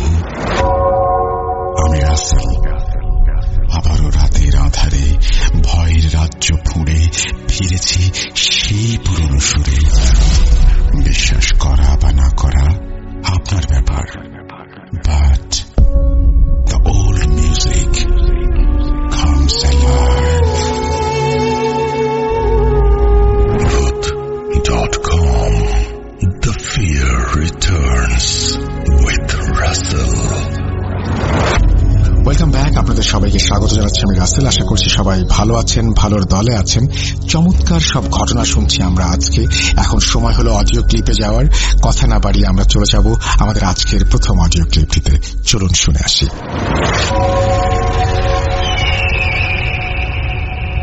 আসসালামু আলাইকুম। রাসেল ভাই এবং ভুট.com এর সকল শ্রোতাকে জানাচ্ছি আমি আমার পক্ষ থেকে অসংখ্য শুভেচ্ছা, অভিনন্দন এবং মোবারকবাদ। প্রথমেই আমি আমার পরিচয় পর্ব শেষ করে তারপরে আমি আমার ঘটনায় যাব। রাসেল ভাই, আমি সুজন, খুলনা বিভাগের বাগেরহাট জেলা থেকে বলছি এবং আমি বর্তমানে একটি ঔষধের ফার্মেসিতে কর্মরত অবস্থায় আছি। প্রিয় লিসেনার্স, আজকে আমি যে ঘটনাটি শেয়ার করতে চলেছি, এই ঘটনাটি আমার একটা ফ্রেন্ডের কাছ থেকে শোনা এবং ঘটনাটি ঘটেছে আমার ওই ফ্রেন্ডের বাসার কাছের একটা বড় ভাইয়ের সাথে। তো আমি কথা না বাড়িয়ে আমি সরাসরি ঘটনায় চলে যাচ্ছি। ঘটনাটি যার সাথে ঘটে সেই বড় ভাইয়ের নাম সফিউল্লাহ ভাই এবং সফিউল্লাহ ভাইয়ের বাসা খুলনা বিভাগের বাগেরহাট জেলার বিষ্ণুপুর ইউনিয়নের কোন একটি গ্রামে। একটা কথা বলে রাখা ভালো, সফিউল্লাহ ভাই ছোটবেলা থেকেই অনেকটা চঞ্চল স্বভাবের এবং অনেকটা দুষ্ট প্রকৃতির ছিল। আরো একটা কথা, সফিউল্লাহ ভাইয়ের ফ্যামিলিটা আসলে অনেকটা ধার্মিক ফ্যামিলি, খুব একটা ধার্মিক ফ্যামিলি এবং সফিউল্লাহ ভাইয়ের বাবা একজন মাওলানা সাহেব। তো কাজেই সফিউল্লাহ ভাইকে ছোটবেলা থেকেই ইসলামিক লাইনে পড়াশোনা করতে হয়েছে, মাদ্রাসা লাইনে পড়াশোনা করেছে সে ছোটবেলা থেকেই। তো ঘটনাটি যখন ঘটে তখন সফিউল্লাহ ভাই সবেমাত্র হেফজ শেষ করে তিনি আলিয়া মাদ্রাসায় ভর্তি হয়েছে। রাসেল ভাই, আরো একটা কথা বলে রাখা ভালো এখানে, সফিউল্লাহ ভাইয়ের বাবা যে মৌলানা সাহেব, উনি আসলে একটু তাবিজ কাগজ বা ঝাড়ফুঁক অথবা কাউকে যদি জিনে ধরায়, জিনের আসর, এই রোগীগুলার ট্রিটমেন্ট উনি করে থাকতেন। এবং এই ট্রিটমেন্ট করার জন্য তার একটি বই ছিল, স্পেশাল একটা বই ছিল, এবং একটা না অনেকগুলা বই ছিল এই টাইপের, যে বইগুলাতে আর কি আসলে মানে কোরআনের আলোকে এই ধরনের রোগীর ট্রিটমেন্ট করা আর কি। তো একদিন সফিউল্লাহ ভাই করলো কি, যে সফিউল্লাহ ভাইয়ের বাবা আসলে আবার ওই বইগুলা লুকায় রাখতেন। উনি ওইগুলা ওনার যখন দরকার হতো উনি আসলে পড়তেন এবং উনি বইগুলা লুকিয়ে রাখতেন, কেউ যাতে দেখতে না পারে। মানে উনি চাতেন না যে এই বইগুলা কেউ পড়ুক আর কি। তো সফিউল্লাহ ভাই যেহেতু একটু দুষ্প্রকৃতির ছিল, কাজেই সফিউল্লাহ ভাই ওনার আগ্রহ জাগে যে ওই বইগুলা সে চুরি করে পড়বে, যে ওই বইগুলাতে আসলে কি আছে। তো তিনি আসলে তখন তার বয়স 17 কিংবা 18, খুব ছোট, অনেক বড় না। এবং ঘটনাটি ঘটে 2015 সালে। তিনি একদিন ওই ওনার বাবার ওই বই বের করে আর কি, বই বের করে উনি পড়তে থাকে। তো পড়তে পড়তে একটা পর্যায়ে উনি দেখে যে একটা লেখা আছে ওইখানে যে কোরআনের আয়াত দ্বারা সাপকে বশীকরণ করা। হ্যাঁ, মানে ওইখানে লেখা আছে যে এই মানে একটা আয়াত আছে, ওই আয়াতটা যদি সাপের সামনে গিয়ে পড়া হয় তা সাপ নিস্তেজ হয়ে যাবে, সাপ বশীকরণ হয়ে যাবে আর কি, এরকম একটা লেখা ছিল আর কি। উনি যখন বইটা দেখলেন তখন এরকমটা লেখা। তো উনি ওই আয়াতটা উনি পড়ছেন, পড়ে উনি মুখস্থ করে ফেলছেন। এমনিও উনি যেহেতু হাফেজ, উনি আয়াতটা দেখলেই আসলে উনি বুঝতে পারছেন যে কোন সূরার কোন পারার কত নম্বর আয়াত আর কি। ওনার তো মুখস্থ, যেহেতু উনি হাফেজ মানুষ। তো উনি ওই জিনিসটা দেখে আর কি উনি রাখছেন। একদিন হয়েছে কি, উনি ওনার বাসার সামনে একটা পুকুর ছিল, উনি পুকুর পাড়ে কোন এক কাজে ওই পুকুরের ওই অপোজিট সাইডে উনি গিয়েছেন আর কি। গিয়ে দেখতেছেন যে একটি সাপ, হ্যাঁ একটি সাপ একটি মানে মাছ খাচ্ছে পুকুর থেকে, পুকুরের একদম পাড়ে একটি সাপ একটা মাছ ধরে মাছটাকে আর কি খাচ্ছে আর কি মাছটা। তো তখন উনার মাথায় ওই দুষ্টু বুদ্ধি খেলে গেল। উনি চিন্তা করলো যে দেখি আমি একটু ট্রাই করে দেখি যে ওই আয়াতটা পড়লে আসলে সাপ বশীকরণ হয় কি না, বা কি হয় জিনিসটা কি, আমি দেখি। তো ওনার যেহেতু মুখস্থ ছিল আয়াতটা, উনি আস্তে করে সাপের কাছে গিয়ে এক মুষ্টি মাটি হাতে নিয়ে উনি আর কি ওই দোয়াটা পরে মাটিতে ফু দিয়ে উনি ওই মাটিটা সাপের গায়ে আর কি ছিটিয়ে দেয়। এবং সফিউল্লাহ ভাই যখনই ওই জিনিসটা মানে মাটিটা ছিটিয়ে দেয়, সঙ্গে সঙ্গে ওই সাপটি মাছটাকে ছেড়ে দেয় মুখের থেকে, এবং অলৌকিকভাবে সাপটি মানে নিস্তেজ হয়ে যায় বা কোনো নড়াচড়া করে না আর কি। আসলে সাপটি ছিল একটা কেউটো সাপ, মেছো কেউটো আর কি। আসলে আমাদের গ্রামের ভাষায় সাপটিকে মেছো কেউটো বলে, যে সাপ কেউটো সাপ বলতে সাধারণত মাছ খায় আর কি। তো ওই সাপটি আসলে তখন হঠাৎ করে নিস্তেজ হয়ে গেলে তখন সফিউল্লাহ ভাই আরো কিছু দোয়া মানে পড়ে সাপের গায়ে ফু দেয়। কাছে এসে ফু দিলে সাপ একদমই আর কি নরম হয়ে যায়, একদমই মানে সাপের মনে হচ্ছে যে কোনো নড়ার ক্ষমতা নেই। তখন সফিউল্লাহ ভাই তো খুব অবাক যে কি রে, আসলে তো এটা তো কাজ হয়েছে। তখন ওনার মনের ভিতরে খুব একটা আনন্দ লাগে আর কি। তখন উনি ওই সাপটা ধরে এনে আসলে উনি করেন কি, ওই যে উনি যেহেতু ছোট, উনি সাপটা এনে ওনার ফ্রেন্ড সার্কেল যারা ছিল বা ওনার থেকে ছোট যারা ছেলে মেয়ে ছিল এলাকায় আর কি, তাদের সবাইকে ভয় দেখাচ্ছে সাপটা দিয়ে, এই দেখ সাপ দিয়ে তোকে কামড় দিয়ে দেখ সাপ ধরছে এই সেই। উনি আর কি মানে দুষ্টুমি করে বেড়াচ্ছে সাপটা ধরে নিয়ে আর কি, এবং সবাইকে ভয় দেখায় বেড়াচ্ছে। এবং একটা পর্যায়ে উনি সাপটাকে মেরে ফেলে দেয়। উনি সাপটাকে ছেড়ে দেয় না, উনি মেরে ফেলে দেয়। এবং এই ঘটনা কিভাবে জানতে পারে ওনার বাবা, সফিউল্লাহ ভাইয়ের বাবা মৌলানা সাহেব। উনি এই কথাটি যখন জানতে পারে, তো রাত্রেবেলায় সফিউল্লাহ ভাইকে অনেক বকাঝকা করে এবং বলে যে তুমি সাপ ধরছো কেন এবং সাপ ধরে তুমি মেরে ফেলছো কেন, এটা কি ঠিক হচ্ছে, এটা তুমি কেন করছো? কিন্তু রাসেল ভাই, শফিউল্লাহ ভাইয়ের বাবা কিন্তু জানে না যে আসলে উনি কোন প্রক্রিয়ায় সাপটা ধরছে, ওই দোয়া কালাম পড়ে ধরছে, এইটা কিন্তু সে জানে না। সে ভাবছে যে সাপটা ধরছে, এটা কোনোভাবে ধরছে এবং এমনি ভয় দেখাইছে এবং সাপটাকে মেরে ফেলছে, এইটা জানে আর কি। তো এই গেল সেদিন, এবং শফিউল্লাহ ভাই বলে যে ঠিক আছে, না আমি আর কোনোদিন সাপটা ধরবো না, এটা বলার বাবার কাছে ভুল স্বীকার করে। কিন্তু যতই ভুল স্বীকার করুক, মাথায় কিন্তু ওনার রয়েছে যে আমি সামনে যদি সাপ আরো কখনো পাই তো আবার এরকমটা করবো আর কি। তো উনি আরো একদিন হঠাৎ এরকমের বাগানে সবাই খেলাধুলা করতেছে, মানে বাড়ির পিছনে একটা বাগান আছে, মানে অনেক মানে ওই বাগানে আসলে ছেলে পেলে খেলাধুলা করে আর কি। তো ওই বাগানের একটা সাইডে উনি আসলে দেখেন কি যে একটি সাপ, কোন কারণে একটা সাপ দেখে। তো উনি করেন কি, ওই সাপটাকে উনি আবার ওই দোয়া পড়ে ওই মাটিতে ফু দিয়ে ওই মাটি সাপের গায়ে যে ছিটিয়ে দেয়, সাপ আস্তে আস্তে করে নিস্তেজ হয়ে যায়। তখন উনি সাপটিকে আবার ধরে তারপর ওই সাপটি নিয়ে উনি আবার সবাইকে ভয় দেখানো শুরু করে, সবাই মানে করে, মানে খেলা টেলা করে একটা পর্যায়ে ওই সাপটিকে উনি আসলে সেই দিন সাপটিকে মেরে ফেলে দেয়। এবং ওই ঘটনাটাও ওনার বাবা জানতে পারে। জানার পরে শফিউল্লাহ ভাইয়ের কাছে জিজ্ঞেস করে যে তুই কোনভাবে তুই সাপটা ধরছিস আর কেন ধরলি, আগের দিন তোর নিষেধ করছি বা এই তারপরে আর কি শফিউল্লাহ ভাই সবকিছু সত্যি সত্যি বলে দেয় আর কি, খুব প্রেশার ক্রিয়েট করে এবং সত্যি সত্যি বলে দেয় যে আমি তোমার ওই বাবাকে বলে যে আমি আপনার ওই যে বইটা ছিল ওই বইটা দেখে আমি এই পড়ে আমি এইভাবে সাপ ধরছি আর কি।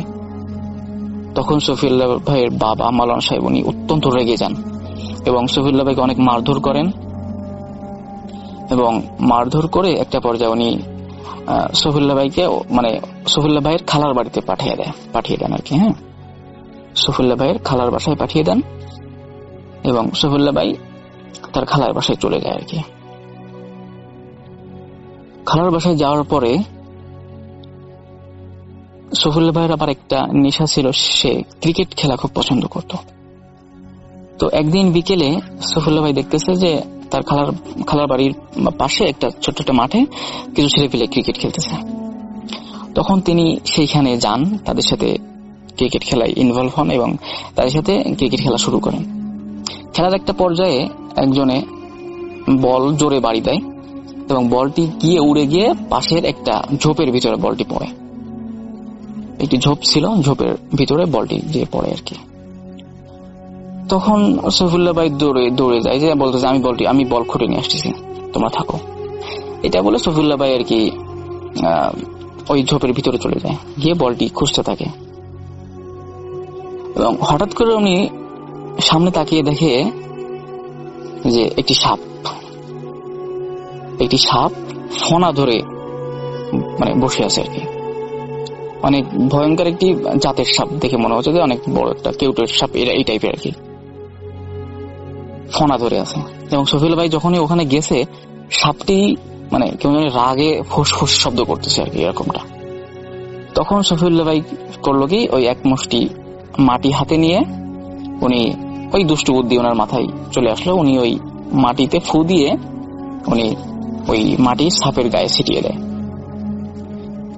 তো সাপের গায়ে যখন ছিটিয়ে দেয় তখন সাপটা নিস্তেজ হবে তো দূরের কথা, সাপটি আরো রাগান্বিত হয়ে যাচ্ছে এবং আরো জোরে জোরে ফসফস করে উঠতেছে, আরো বড় করে ফনা তুলতেছে, এরকমটা করতেছে। তখন শফিউল্লাহ ভাই একটু ভয় পেয়ে যায়, একটু ঘাবড়ে যায় যে কি ব্যাপার, এরকম হচ্ছে কেন। তখন উনি আবারও দোয়া কালাম পড়ে আবারও উনি আর কি ওই মাটি ছিটিয়ে দেয়। তো রাসেল ভাই যতই উনি মাটি ছিটিয়ে দিচ্ছে এবং যতই যা করতেছে না কেন, কিছুতেই কাজ হচ্ছে না। যতই শফিউল্লাহ ভাই দোয়া কালাম পড়ে ফু দিচ্ছে বা যাই করতেছে, কেমরে সাপটি আরো বেশি করে রাগান্বিত হচ্ছে এবং আরো বেশি করে ফসফস করে উঠতেছে, কোনো কাজ হচ্ছে না। এবং একটা পর্যায়ে ওই সাপটি শফিউল্লাহ ভাইকে রীতিমতো ধাবর কষে আর কি শফিউল্লাহ ভাইকে, এবং শফিউল্লাহ ভাই তখনই সাপের মানে তাড়া খেয়ে উনি দৌড়ে ওই ঝোপের ভিতর থেকে বাইরে চলে আসে আর কি। বাইরে আসার পরে সাপটি আর বাইরে আসে না, যাই ওইখানে আর কি তাড়া করে। এই ছিল ওই দিন বিকেলে। এবং সেই দিন সন্ধ্যাবেলায় সফুল্লাহ ভাইয়ের মানে যিনি খালুর সাথে উনি বাজারে যায় বাজার করতে। সফুল্লাহ ভাইয়ের সাথে মানে খালুর সাথে উনি বাজারে যায়। সফুল্লাহ ভাই বাজারে গিয়ে সফুল্লাহ ভাইয়ের খালু সফুল্লাহ ভাইকে আর কি কিছু বাজার করে দেয়, কিছু একটা মুরগি দেয় সাথে, এবং সাথে কিছু বাজার সদাই উনি করে সফিউল্লাহ ভাইকে বলে যে তুমি এটা নিয়ে বাসায় যাও, আমি রাতে আসবো, আমার কিছু কাজ আছে, আমি কাজ সেরে আমি রাতে আসবো, তুমি এগুলা নিয়ে তুমি বাসায় চলে যাও। এবং বাজার থেকে বাসা খুব একটা দূরেও না, এই 1 কিলোর মতো হবে আর কি। তো সফিউল্লাহ ভাই যখন বাসার দিকে রওনা দেয় মাগরিবের পর পর আর কি, বাজার করে উনি বাসার দিকে আর কি রওনা দেয় মাগরিবের কিছুক্ষণ পর আর কি। তো বাসার দিকে আসতে আসতে হঠাৎ করে ইশারা জান দেয়। ইশারা জান দিলে উনি করেন কি, উনি আসলে ভাবে যে তাহলে আমি ইশারা জান যেহেতু দিয়েছে, পাশে একটা মসজিদ পাই, উনি চিন্তা করে যে তাহলে মসজিদে আমি ঈশার নামাজটা সেরে তারপরে আমি বাসায় যাব।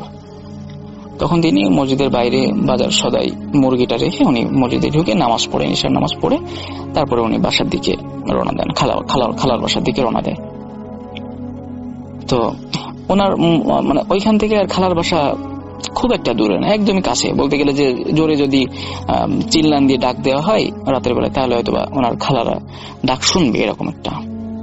তো মসজিদ থেকে উনি যখন বাহিরে বের হয়ে উনি বাসার দিকে যখন রওনা দিচ্ছেন, তখন আসলে মানে এমন একটা জায়গা আছে ওইখানে অনেকগুলা মানে একটু বাগান টাইপের, একটা বাগানের ভিতর দিয়ে আর কি যেতে হয় আর কি ওনার খালার বাসায়, একটা বাগান, এবং ওইখানে আশেপাশে ঘর বাড়িও নেই, একটু দূরে আর কি তার খালাদের আর কি বাড়ি, আশেপাশে বাড়ি ঘরও তেমন একটা নেই, দূর থেকে দেখা যাচ্ছে যে ওই যে আমার খালার বাসা, এবং জায়গাটা একটু বাগান টাইপের, একটু ঝোপঝাড় এরকম আর কি। এবং তার সাথে একটি মানে টর্চ ছিল না, মানে ফোন ছিল আর কি, ফোনের ফ্ল্যাশ লাইট জ্বালিয়ে সে আর কি বাসার দিকে যাচ্ছিল। তো ওই বাগানটার মানে ওই ঝোপটার কাছে যখনই আসছে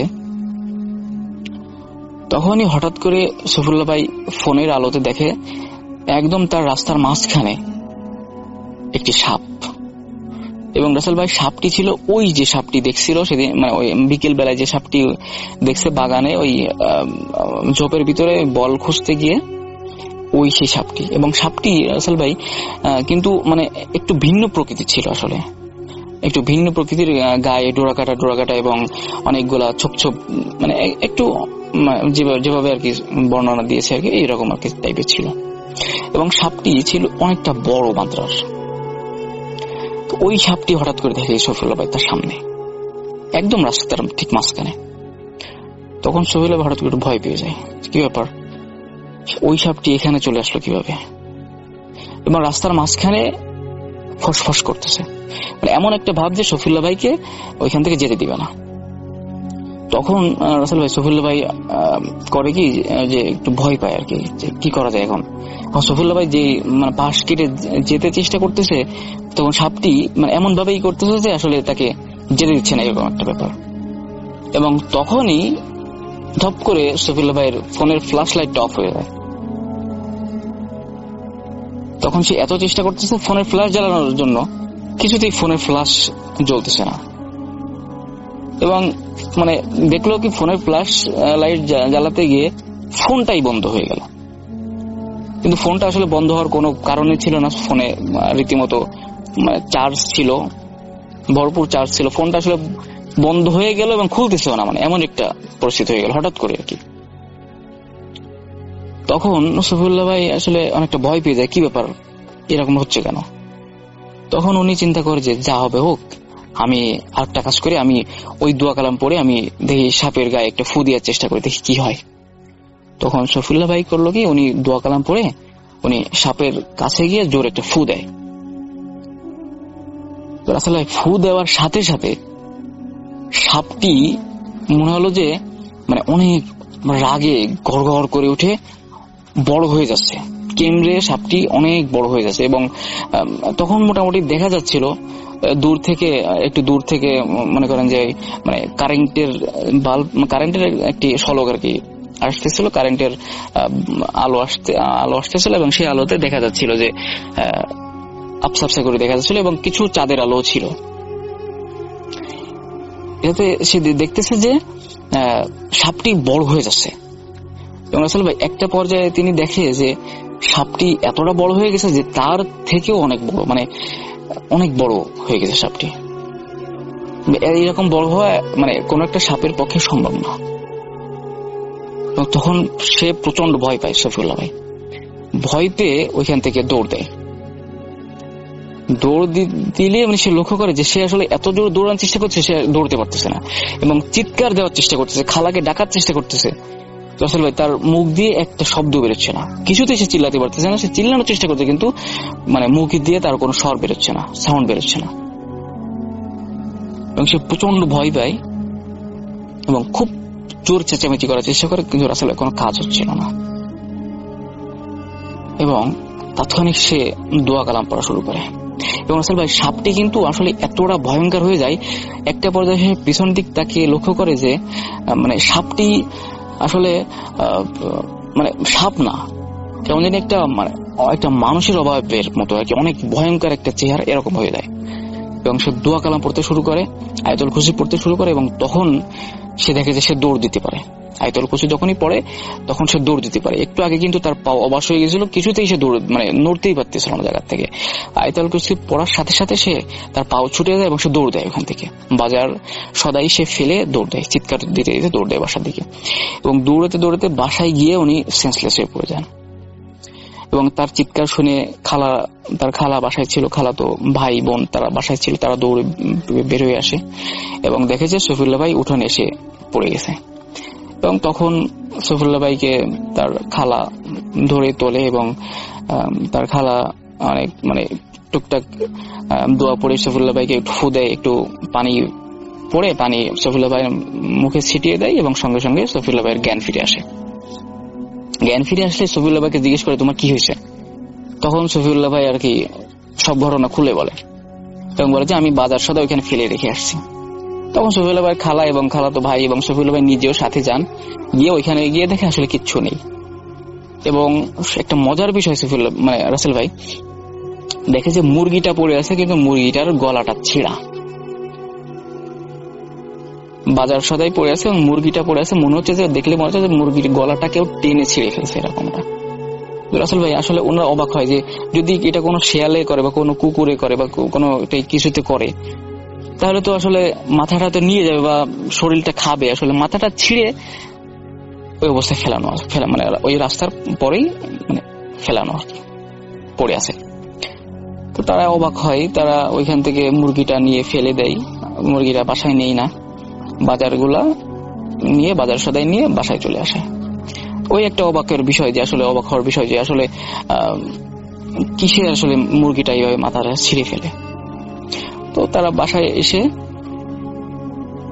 সফিউল্লাহ ভাইকে একটু ওনার খালা আর কি ঝাড়ফুঁক করে। সফিউল্লাহ ভাই বাসায় থাকে এবং ওই দিন তার খালা পিঠা বানাচ্ছিল আর কি। তারা সবাই ঘরের ভিতর থাকে। হঠাৎ করে একটু পরে সফিউল্লাহ ভাইয়ের যে খালা বাড়ি, সেই খালাদের উঠানের পরে ছোট্ট একটি বাঁশঝাড় ছিল, ছোট্ট একটি বাঁশঝাড়। একটু পরে তারা লক্ষ্য করে যে ছোট্ট বাঁশঝাড়টা মানে একদম উঠানের পরে 10 থেকে 15টি বাঁশ হবে, এরকম ছোট্ট ছোট্ট বাঁশঝাড় উঠানের মাঝখানে আর কি।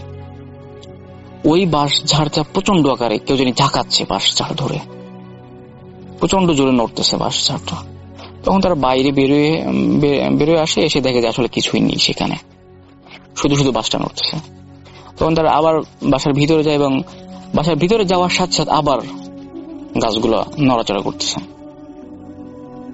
তখন সফিউল্লাহ ভাই আসলে ওনার খালাকে বলে যে খালা আমাকে একটু বালি দেন। তো সফিউল্লাহ ভাইয়ের খালা একটু বালি ম্যানেজ করে দেয়। সফিউল্লাহ ভাই যেহেতু মাদ্রাসা লাইনে পড়েছে, সে একটু দোয়া কালাম পড়ে ওই বালিতে ফু দিয়ে ওই বালিটা সে মানে বাসার সাইডে ছড়িয়ে ছিটিয়ে দেয়। তারপরে আর আসলে তেমন কিছু হয়নি ওই দিন রাত্রে। এবং তারপর দিন সফিউল্লাহ ভাই খালা বাড়ি থেকে বাসায় চলে আসে। তো তারপরে আর তার সাথে এরকম কোনো ঘটনা ঘটেনি। তো রাসেল ভাই এই ছিল ঘটনা। আশা করি ঘটনাটি আপনাদের সকলের ভালো লেগেছে। ভূত.com দীর্ঘজীবী হোক। আপনাদের সকলের সুস্বাস্থ্য কামনা করে, উজ্জ্বল ভবিষ্যৎ কামনা করে আমি সুজন বিদায় নিচ্ছি। কথা হবে আগামী কোনো নতুন এপিসোডে। সেই পর্যন্ত আপনারা সবাই সুস্থ থাকুন, ভালো থাকুন। খোদা হাফেজ।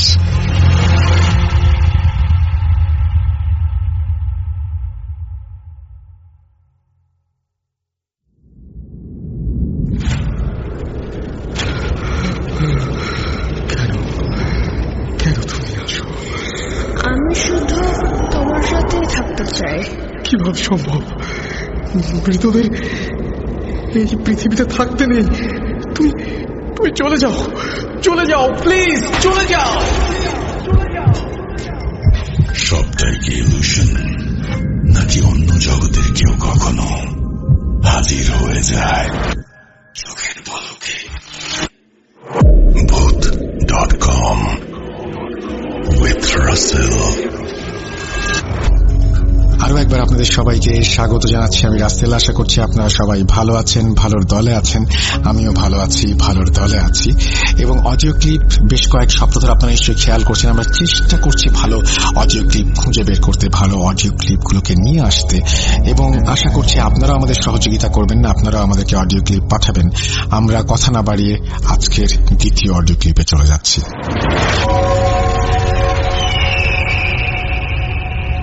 আসসালামু আলাইকুম রাসেল ভাই এবং প্রিয় লিসেনার, আপনাদের সবাইকে Bhoot.com এর পক্ষ থেকে অনেক অনেক শুভেচ্ছা। আশা করি আপনারা সবাই ভালো আছেন। আলহামদুলিল্লাহ আমিও ভালো আছি। আজকে আমি একটা ঘটনা শেয়ার করতে যাচ্ছি আপনাদেরকে। এই ঘটনাটা গ্রাম কেন্দ্রিক ঘটনা। আসলে রাসেল ভাইয়ের মুখে অনেক ঘটনা শুনি, কিন্তু আগ্রহ জাগিয়ে যে ঘটনা পাঠাবো এরকম বলে, কিন্তু ঘটনা পাইনি বলে এতদিন ধরে আর কি কোনো ঘটনাটা পাঠাতে পারিনি। আর কথাটা হলো এখানে যে ঘটনাটা আমি আজ থেকে 2016 সাল থেকে আমি Bhoot.com এর সাথে আছি, কিন্তু অনেক ঘটনা শুনেছি রাসেল ভাইয়ের মুখ থেকে, কিন্তু কখনো শেয়ার করা হয়নি। আজকে আমি শেয়ার করছি আমি নিজে। আমি জানি না কতটুকু ভালো ভাবে বলতে পারবো আমি, আর যদি ভুল ত্রুটি হয় সবাই ক্ষমার দৃষ্টিতে দেখবেন। তো বেশি কথা না বাড়িয়ে আমি ঘটনায় চলে যাই। ঘটনায় দুটো চরিত্র আছে, এক হলো শামীম, আরেক হলো রঞ্জিত। আর এই ঘটনাটা আমি আমার বাবার থেকে কালেক্ট করেছি। উনি আমাকে যেভাবে বলেছে আমি সেভাবেই বলার চেষ্টা করছি। ঘটনাটা শুরুটা এমন যে রঞ্জিতকে কেন্দ্র করে। রঞ্জিত একজন সুদর্শন এবং শক্তিশালী একজন ছেলে, যাকে বলে 10 জনের মতন একজন। তো রঞ্জিতের একটা শখ ছিল যে গরু সার বানানো, আর কি ওর একটা শখ ছিল। ও আর কি প্রত্যেক বছরই সার বানাতো আর কি। এখন আপনারা হয়তো বুঝে থাকবেন যে গ্রামের লোকেরা যখন গরু আর কি বড় গরুকে পালে বা পুষে, তখন ঘাস কেটে খাওয়ায়, তারপর কুড়ো খাওয়ায়, তারপর অনেক কিছু খাওয়ায় আর কি। ঘাস খাওয়ায়, কেটে খাওয়ায়, তারপরে গরুকে ছেড়ে দেয় বনের মধ্যে। তো ওখান থেকে খেয়ে আসে গরুরা।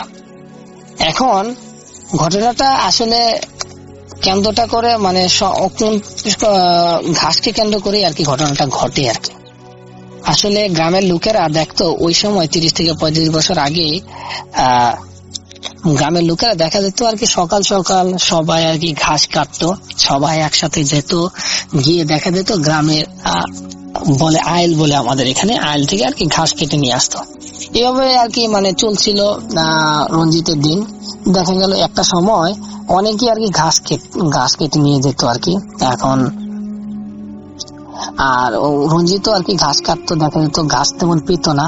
তখন আর কি ও আর কি চিন্তা করে একটা, যে ও যেহেতু বন্ধু শামীম আছে, ওকে ওরা দুজনে একসাথে গরু চড়াতো, ও মানে দুজনে বলে যে চল আমরা দুজন কি করি, সকাল সকাল চলে আসবো, সবার আগে চলে এসে আমরা গরুকেও ছেড়ে দেবো ক্ষেতের মধ্যে, ক্ষেত থেকে খেয়ে যাবে, আর আমরা ঘাস কেটে নিয়ে যাব বস্তা ভরে।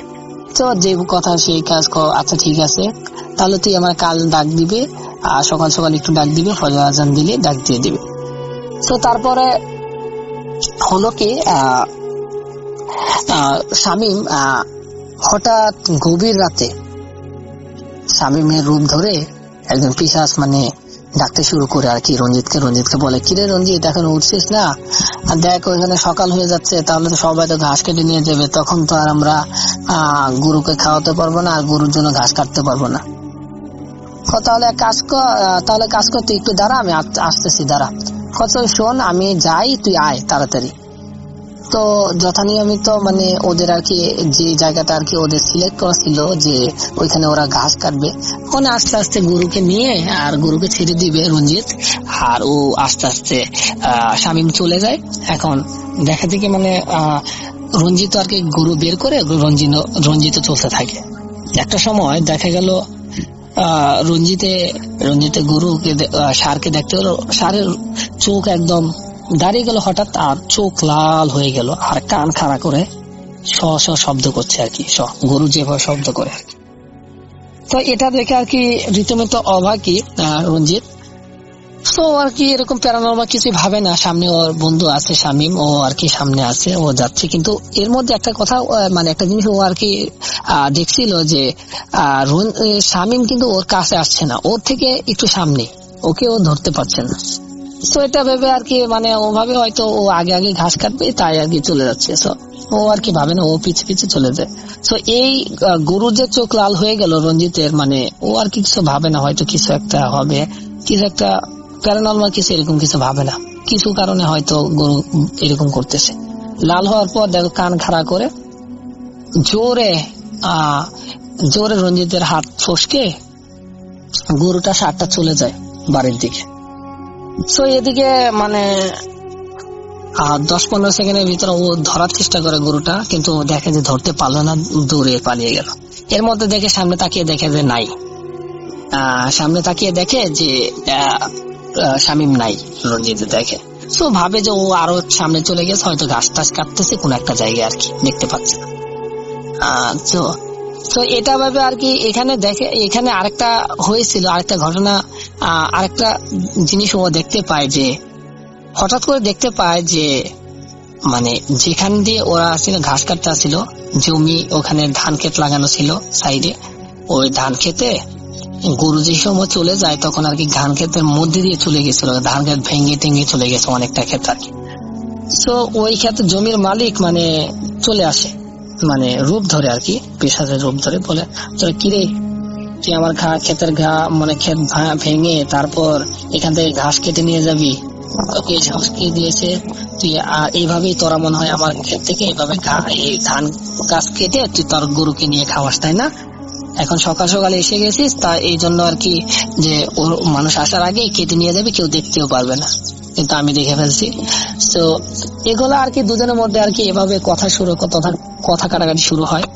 একসময় দেখা গেল দুজনের মধ্যে একটা কথা থেকে মারামারি শুরু হয়ে যায়। মারামারি শুরু হওয়ার পর তারপর দেখা যায় যে পরকে ভাবে না যে এটা প্যারানর্মাল কিছু একটা। তো দুজনের মধ্যে মারামারি হয় জমির মধ্যে, একজনের উপর আরেকজনে উঠে, আরেকজনের উপর আরেকজন উঠে, মানে মারামারি হয়, সারা রাত মারামারি হয়। ফজর আজানের আগে মানে ওই পিশাচটা ও বুঝে যায় যে আসলে এটা কি আর কি। যে পিশাচটা বলে, রঞ্জিত আজকে তুই বেঁচে গেলে, বলে যে তুই ভাবিস না আমি আবার আসবো। তো এটা বলে রঞ্জিতকে আর কি ওটা চলে যায়, ও বুঝতে পারে যে এটা প্যারানর্মাল কিছু। তারপর তেমন ভয় পায় না। লাস্টে তারপর বাড়িতে ফজরের সময় যারা আসে আর কি, মানে গ্রামে যারা মাটি কাটে ঘাস কাটে তারা আসে, এসে দেখে রঞ্জিত পড়ে আছে, তখন ধরাধরি করে ওর গ্রামের আর রুমে নিয়ে যায় আর কি, ওর বাড়িতে নিয়ে যায়। নিয়ে যাওয়ার পর 2-1 দিন অসুস্থ থাকে, তারপরে ও সুস্থ হয়ে যায়। এভাবে চলতে থাকে। একটা সময় এভাবে অনেকদিন কেটে যায়। কেটে যাওয়ার পর আরেক দিন রঞ্জিত করলো কি, যে গ্রামের লোকদের সাথে একটা ডিল করে যে মাটি কাটতে হবে, যে আমরা চাঁদ রাত আছে, এখন চাঁদ রাতে আমরা সকাল সকাল চলে আসব, আমরা সকাল সকাল মাটি কাটবো আর কি। তো এইভাবে গ্রামের লোকদের সাথে চুক্তি হয় একটা জায়গায়। তো এটা বলে, মানে রাতে সবাইকে বলে যে ঘুমিয়ে যায়, যে আমরা সকাল সকাল গ্রীষ্মের সকাল মানে গরমের সময় যে আমরা কাজ করবো, সকাল সকাল মাটি কাটবো। তো এটা ভাবে আর কি সবাই বলে যে আচ্ছা ঠিক আছে, আমাদের মানে ওকে বলে যে আমাকে একজন ডাক দিস, তোদের মধ্যে কেউ এসে ডাক দিলে হলো। তারপরে রঞ্জিত ঘুমাতে চলে যায়। তারপরে ওদের মধ্যে একজন আর কি ডাকে, বলে কিরে রঞ্জিত এখনো উঠছিস না? সবাই তো জ্বলে যাচ্ছে, সবাই তো মাটি কাটার জন্য প্রস্তুতি নিচ্ছে, তুই তো ঘুমাচ্ছিস, তাড়াতাড়ি আয় তাড়াতাড়ি আয়। এটা বলে ওই লোকটা চলে যায় আস্তে আস্তে। দাঁড়া আমি আসতেছি, কোদালটা নিয়ে আসি। তারপরে হলো কি, রঞ্জিত আর কি কোদাল নিয়ে বের হয়ে যায়। কোদাল নিয়ে বের হয়ে যায়। বের হয়ে যাওয়ার পর আস্তে আস্তে হাঁটতে থাকে। একদম হাঁটতে হাঁটতে ওই জায়গায় ও আর কি নিজেকে আবিষ্কার করে ওই জায়গায় যায়, চলে যায়। তারপর হঠাৎ করে আর কি কোদালটা আর কি অন্যদিকে রাখে।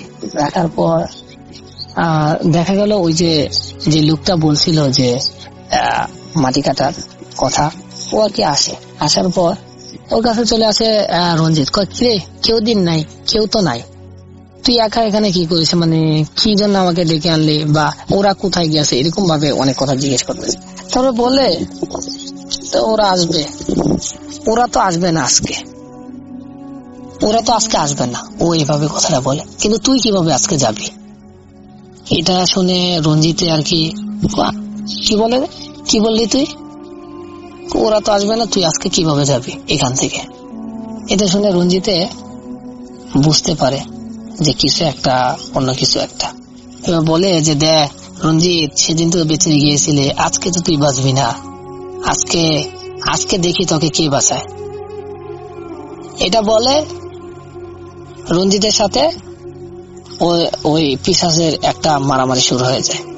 মারামারি হতে হতে হতে এদিনও দেখা গেল রঞ্জিতকে আর কি ফজর আজান দিয়ে দিল, রঞ্জিতকে মারতে পারলো না। পিশাচ আবারও বলে যায় যে রঞ্জিত, তোকে আমি ছাড়বো না, তুই ভাবিস না আমি আবার আসবো।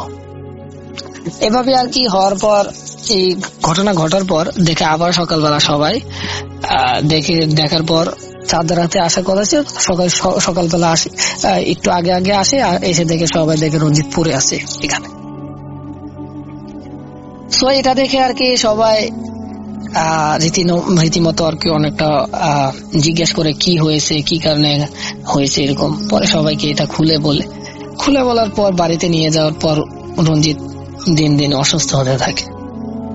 রঞ্জিত অসুস্থ হওয়ার পর হতে হতে একসময় দেখা গেল ও এমন একটা অবস্থা হলো, ও শুকাতে থাকে। এর মধ্যে আর কি গ্রামে আপনারা জানেন যে বর্ষাকালে অনেক পানি হতো, চতুর্দিকে পানি হয়ে যেত, কিন্তু অনেক আগের দিনে আর কি। তো আর কি ওই সময়টাও ছিল আর কি একটা বর্ষাকালের সময়। তো তখন মানে রঞ্জিতের বাড়ির আশেপাশে আর কি পানি ছিল। তখন আমার বাবাও ছিল, আমার বাবাও আর কি তখন দেখেছিল যে পানি, চতুর্দিকে পানি। তো আর কি দেখে রঞ্জিত যেদিন মারা যাবে, তখন এই দিন দেখে রাতের বেলা, সন্ধ্যার পর, আপনারা তো জানেন সন্ধ্যার পরে গ্রামে কিন্তু অনেকটাই আর কি নিস্তব্ধ হয়ে যায়। তখন দেখে যে ঢোল বাজানোর শব্দ, ঢোল বাজানোর, গান বাজনার শব্দ হচ্ছে।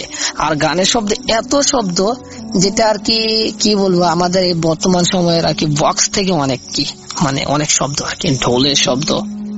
তো এইভাবে আর কি শুরু হয় বাজনা শুরু হওয়ার পর এখন বাজনার সাথে এখন দেখে যে রঞ্জিতের আর কি পরিবারের লোকেরা দেখে যে এখানে রঞ্জিতের বাজনা বাজতেছে, আর রঞ্জিতের আর কি অবস্থা অবনতির দিকে যাচ্ছে, খারাপ হচ্ছে। তো রঞ্জিত এভাবে আর কি বাজনা বাজতেছে, এইভাবে 10 মিনিট 15 মিনিট বাজতেছে, আর রঞ্জিত মানে রঞ্জিতের অবস্থা খারাপ হচ্ছে, হাই উতাস হচ্ছে আর কি। রাতও তখন বেজে গেছে অনেকটা।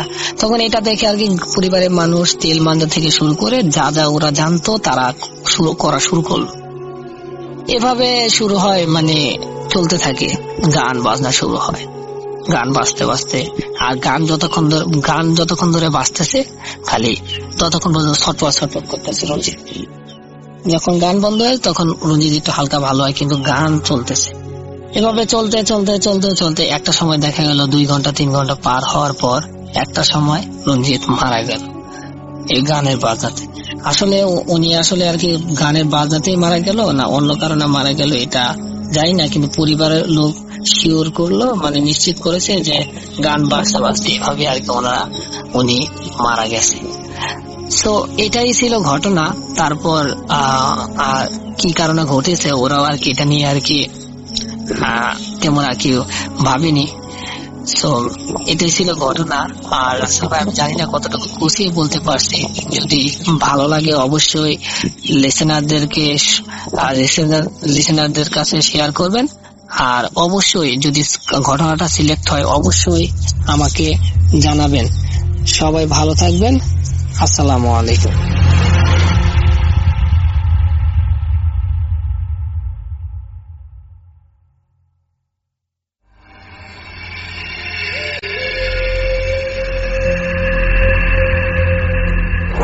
Bhoot.com with Russell.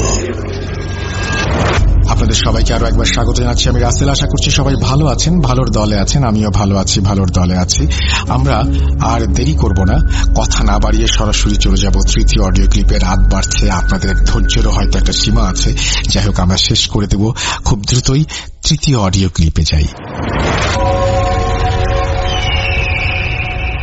আসসালামু আলাইকুম রাসেল ভাই। আমি ভোট.com এর সমস্ত শ্রোতাদের আমার সালাম জানাই। সেই সাথে আমি আমার সাথে ঘটে যাওয়া প্রতিদিনের কিছু ঘটনা যেগুলো আমি শেয়ার করছি, এটা আমার সাথে একান্তভাবে ঘটে যাওয়া কিছু ঘটনা।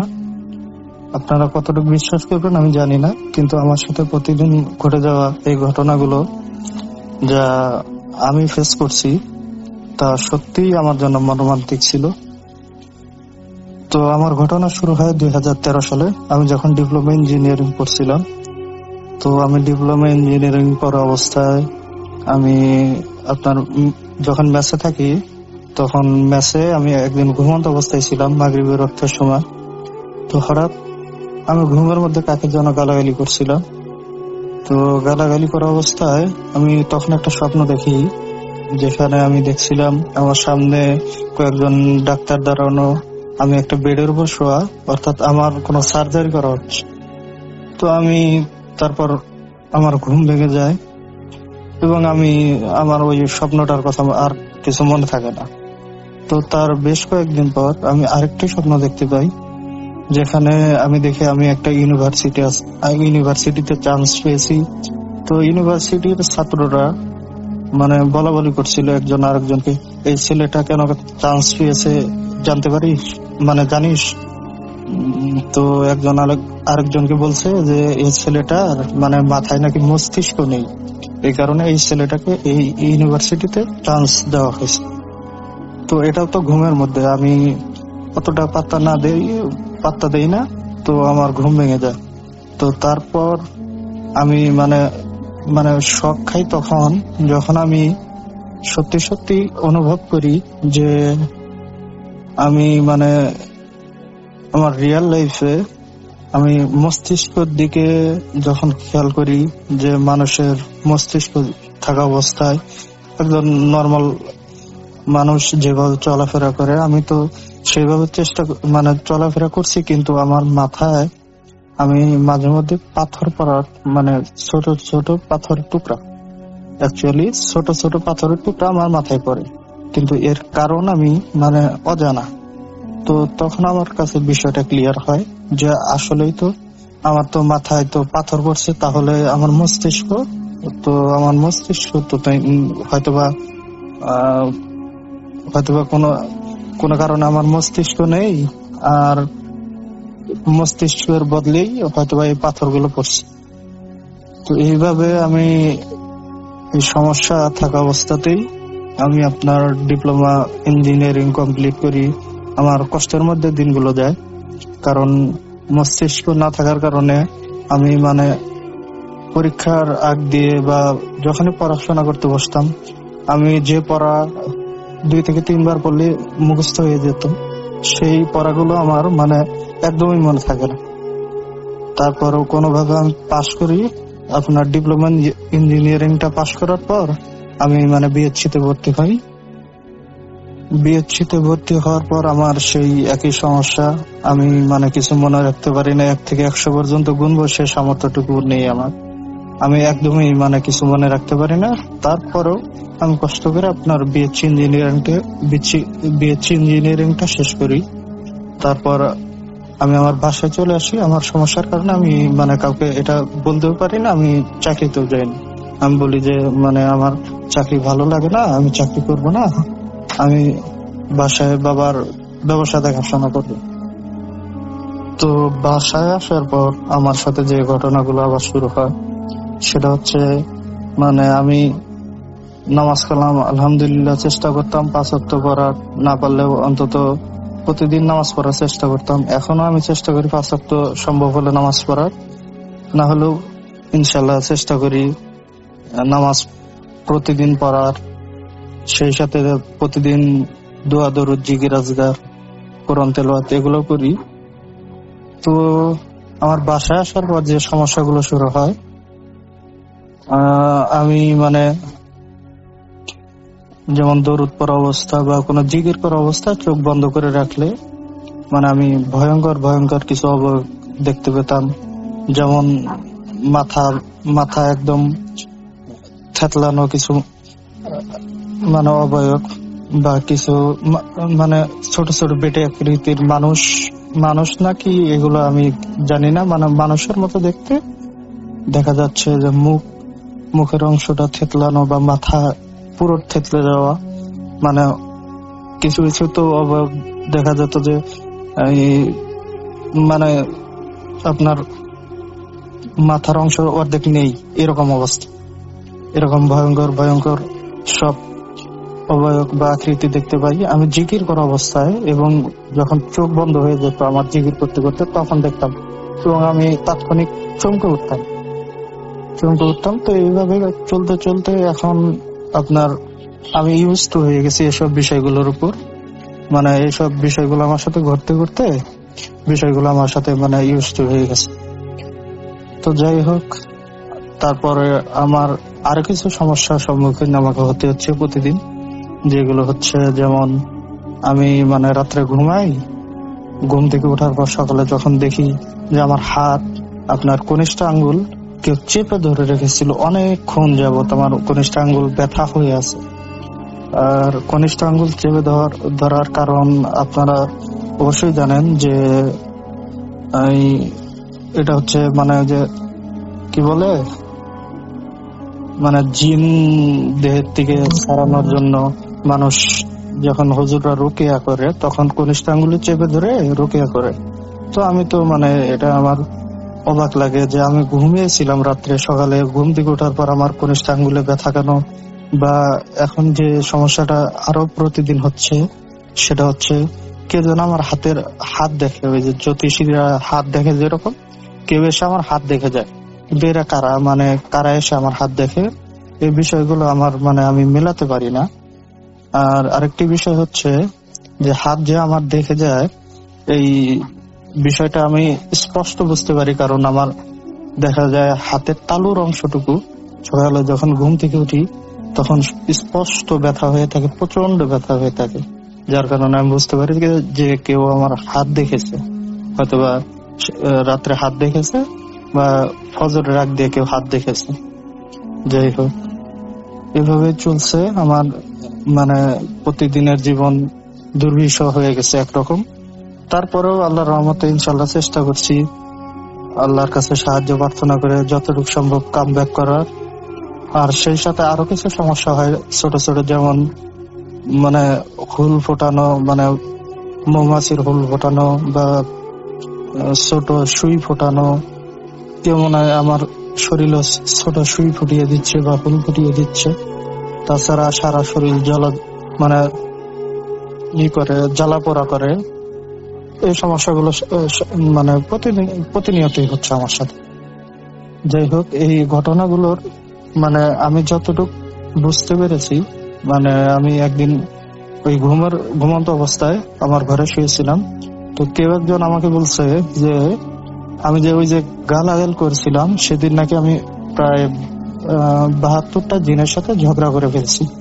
তো যেটা আমার জন্য মানে অনেক বড় একটা সমস্যার কারণ হয়ে গেছে, যার কারণে এই জিনরা 72টা জিন এরা মানে আমাকে ডিস্টার্ব করছে এবং আমার জীবন একবারে একদম মানে ছিন্ন, মানে আমার জীবনটা মানে তছনছ করে দেবে এরকম একটা অবস্থা তারা, মানে এরকম একটা প্রস্তুতি তারা নিয়েছে। যাই হোক, আমি প্রতিদিনই আপনার রোকেয়া করি। আপনার রোকেয়া আমি সূরা বাকারা, সূরা কাহাফ, সূরা ফালাক, সূরা নাস, সূরা ফাতিহা, সূরা ইখলাস এগুলো তেলাওয়াত করে আমি প্রতিদিন রোকেয়া করি। তার সেই সাথে আয়াতুল কুরসি পড়ি। গতকালকে আমার সাথে একটা আরেকটি মজার ঘটনা ঘটেছে। আমি প্রায় 1 ঘন্টা যাবত আমার ফোনে আপনার সূরা বাকারা এবং সূরা কাহাফ শোনার পর তারপর সূরা ইখলাস প্রায় 200 বার পাঠ করার পর আমার পেটে প্রচন্ড চাপ অনুভব করি, যার পর আপনার মানে আমার ভমিটিং হয়। পেট খালি থাকার কারণে আমার ভমিটিংটা মানে পেট থেকে কিছু বের হচ্ছিল না, কিন্তু আমি মানে প্রচন্ড চাপ অনুভব করছিলাম। তারপর আমার মুখ থেকে মানে থুতু এবং লালা বের হয় চাপের কারণে ভিতর থেকে। যাই হোক, তারপরে আল্লাহর রহমতে অনেকটা সুস্থতা ফিল করছি। ইনশাল্লাহ সবাই আমার জন্য দোয়া করবেন, আর আমার ঘটনাটি যদি সিলেক্টেড হয় সবাইকে শোনাবেন এই প্রত্যাশায় রাখি, এবং আমার জন্য দোয়া করবেন ইনশাল্লাহ। আল্লাহ যেন আমাকে সুস্থতা দান করেন। আসসালামু আলাইকুম। আরো একবার আপনাদের সবাইকে স্বাগত জানাচ্ছি। আমি রাসেল। 240তম এপিসোড শুনছিলেন আপনারা। ভালো মন্দ মিলিয়ে আজকের ঘটনাগুলো নিশ্চয়ই ছিল। আপনাদের নিশ্চয়ই, আমি জানি না সে কতটুকু আনন্দ দিতে পেরেছি। যদি এতটুকু আনন্দ দিতে পারি নিজেকে ধন্য মনে করব, কারণ সারা সপ্তাহ জুড়ে অনেক কষ্ট করে, আসলে বিশ্বাস করুন অনেক কষ্ট করেই আমরা এই ঘটনাগুলো সংগ্রহ করে আপনাদের সামনে উপস্থাপন করি, শুধুমাত্র আপনার ভালো লাগবে এই প্রত্যাশায়। যদি ভালো লাগে আমাদের সাথেই থাকবেন, এভাবেই আজীবন আমরাও আছি প্রথম থেকে শেষ পর্যন্ত আপনাদের সাথে। ভালো থাকুন, সুস্থ থাকুন। এই ছিল আমাদের 240তম এপিসোড। আজকের মতো এখানেই বিদায় নিচ্ছি। আল্লাহ হাফেজ। আগামী শুক্রবার আবারও কথা হবে, তার আগে বৃহস্পতিবার কথা হচ্ছে, রবিবারে আপনাদের সাথে কথা হচ্ছে। সুতরাং সপ্তাহের অনেক দিনই আপনাদের সাথে কথা হচ্ছে। আপনারা যদি এইভাবে আমাদের সঙ্গ দেন, আমাদের সাথে থাকেন, তাহলে ইনশাল্লাহ আমরা আরো সামনে একসাথে বহু দূর এগিয়ে যাব। ভালো থাকুন সবাই। আপনাদের সবার চমৎকার দিন কাটুক। সামনের সময়গুলো শুভ হোক সবার জন্য। আল্লাহ হাফেজ।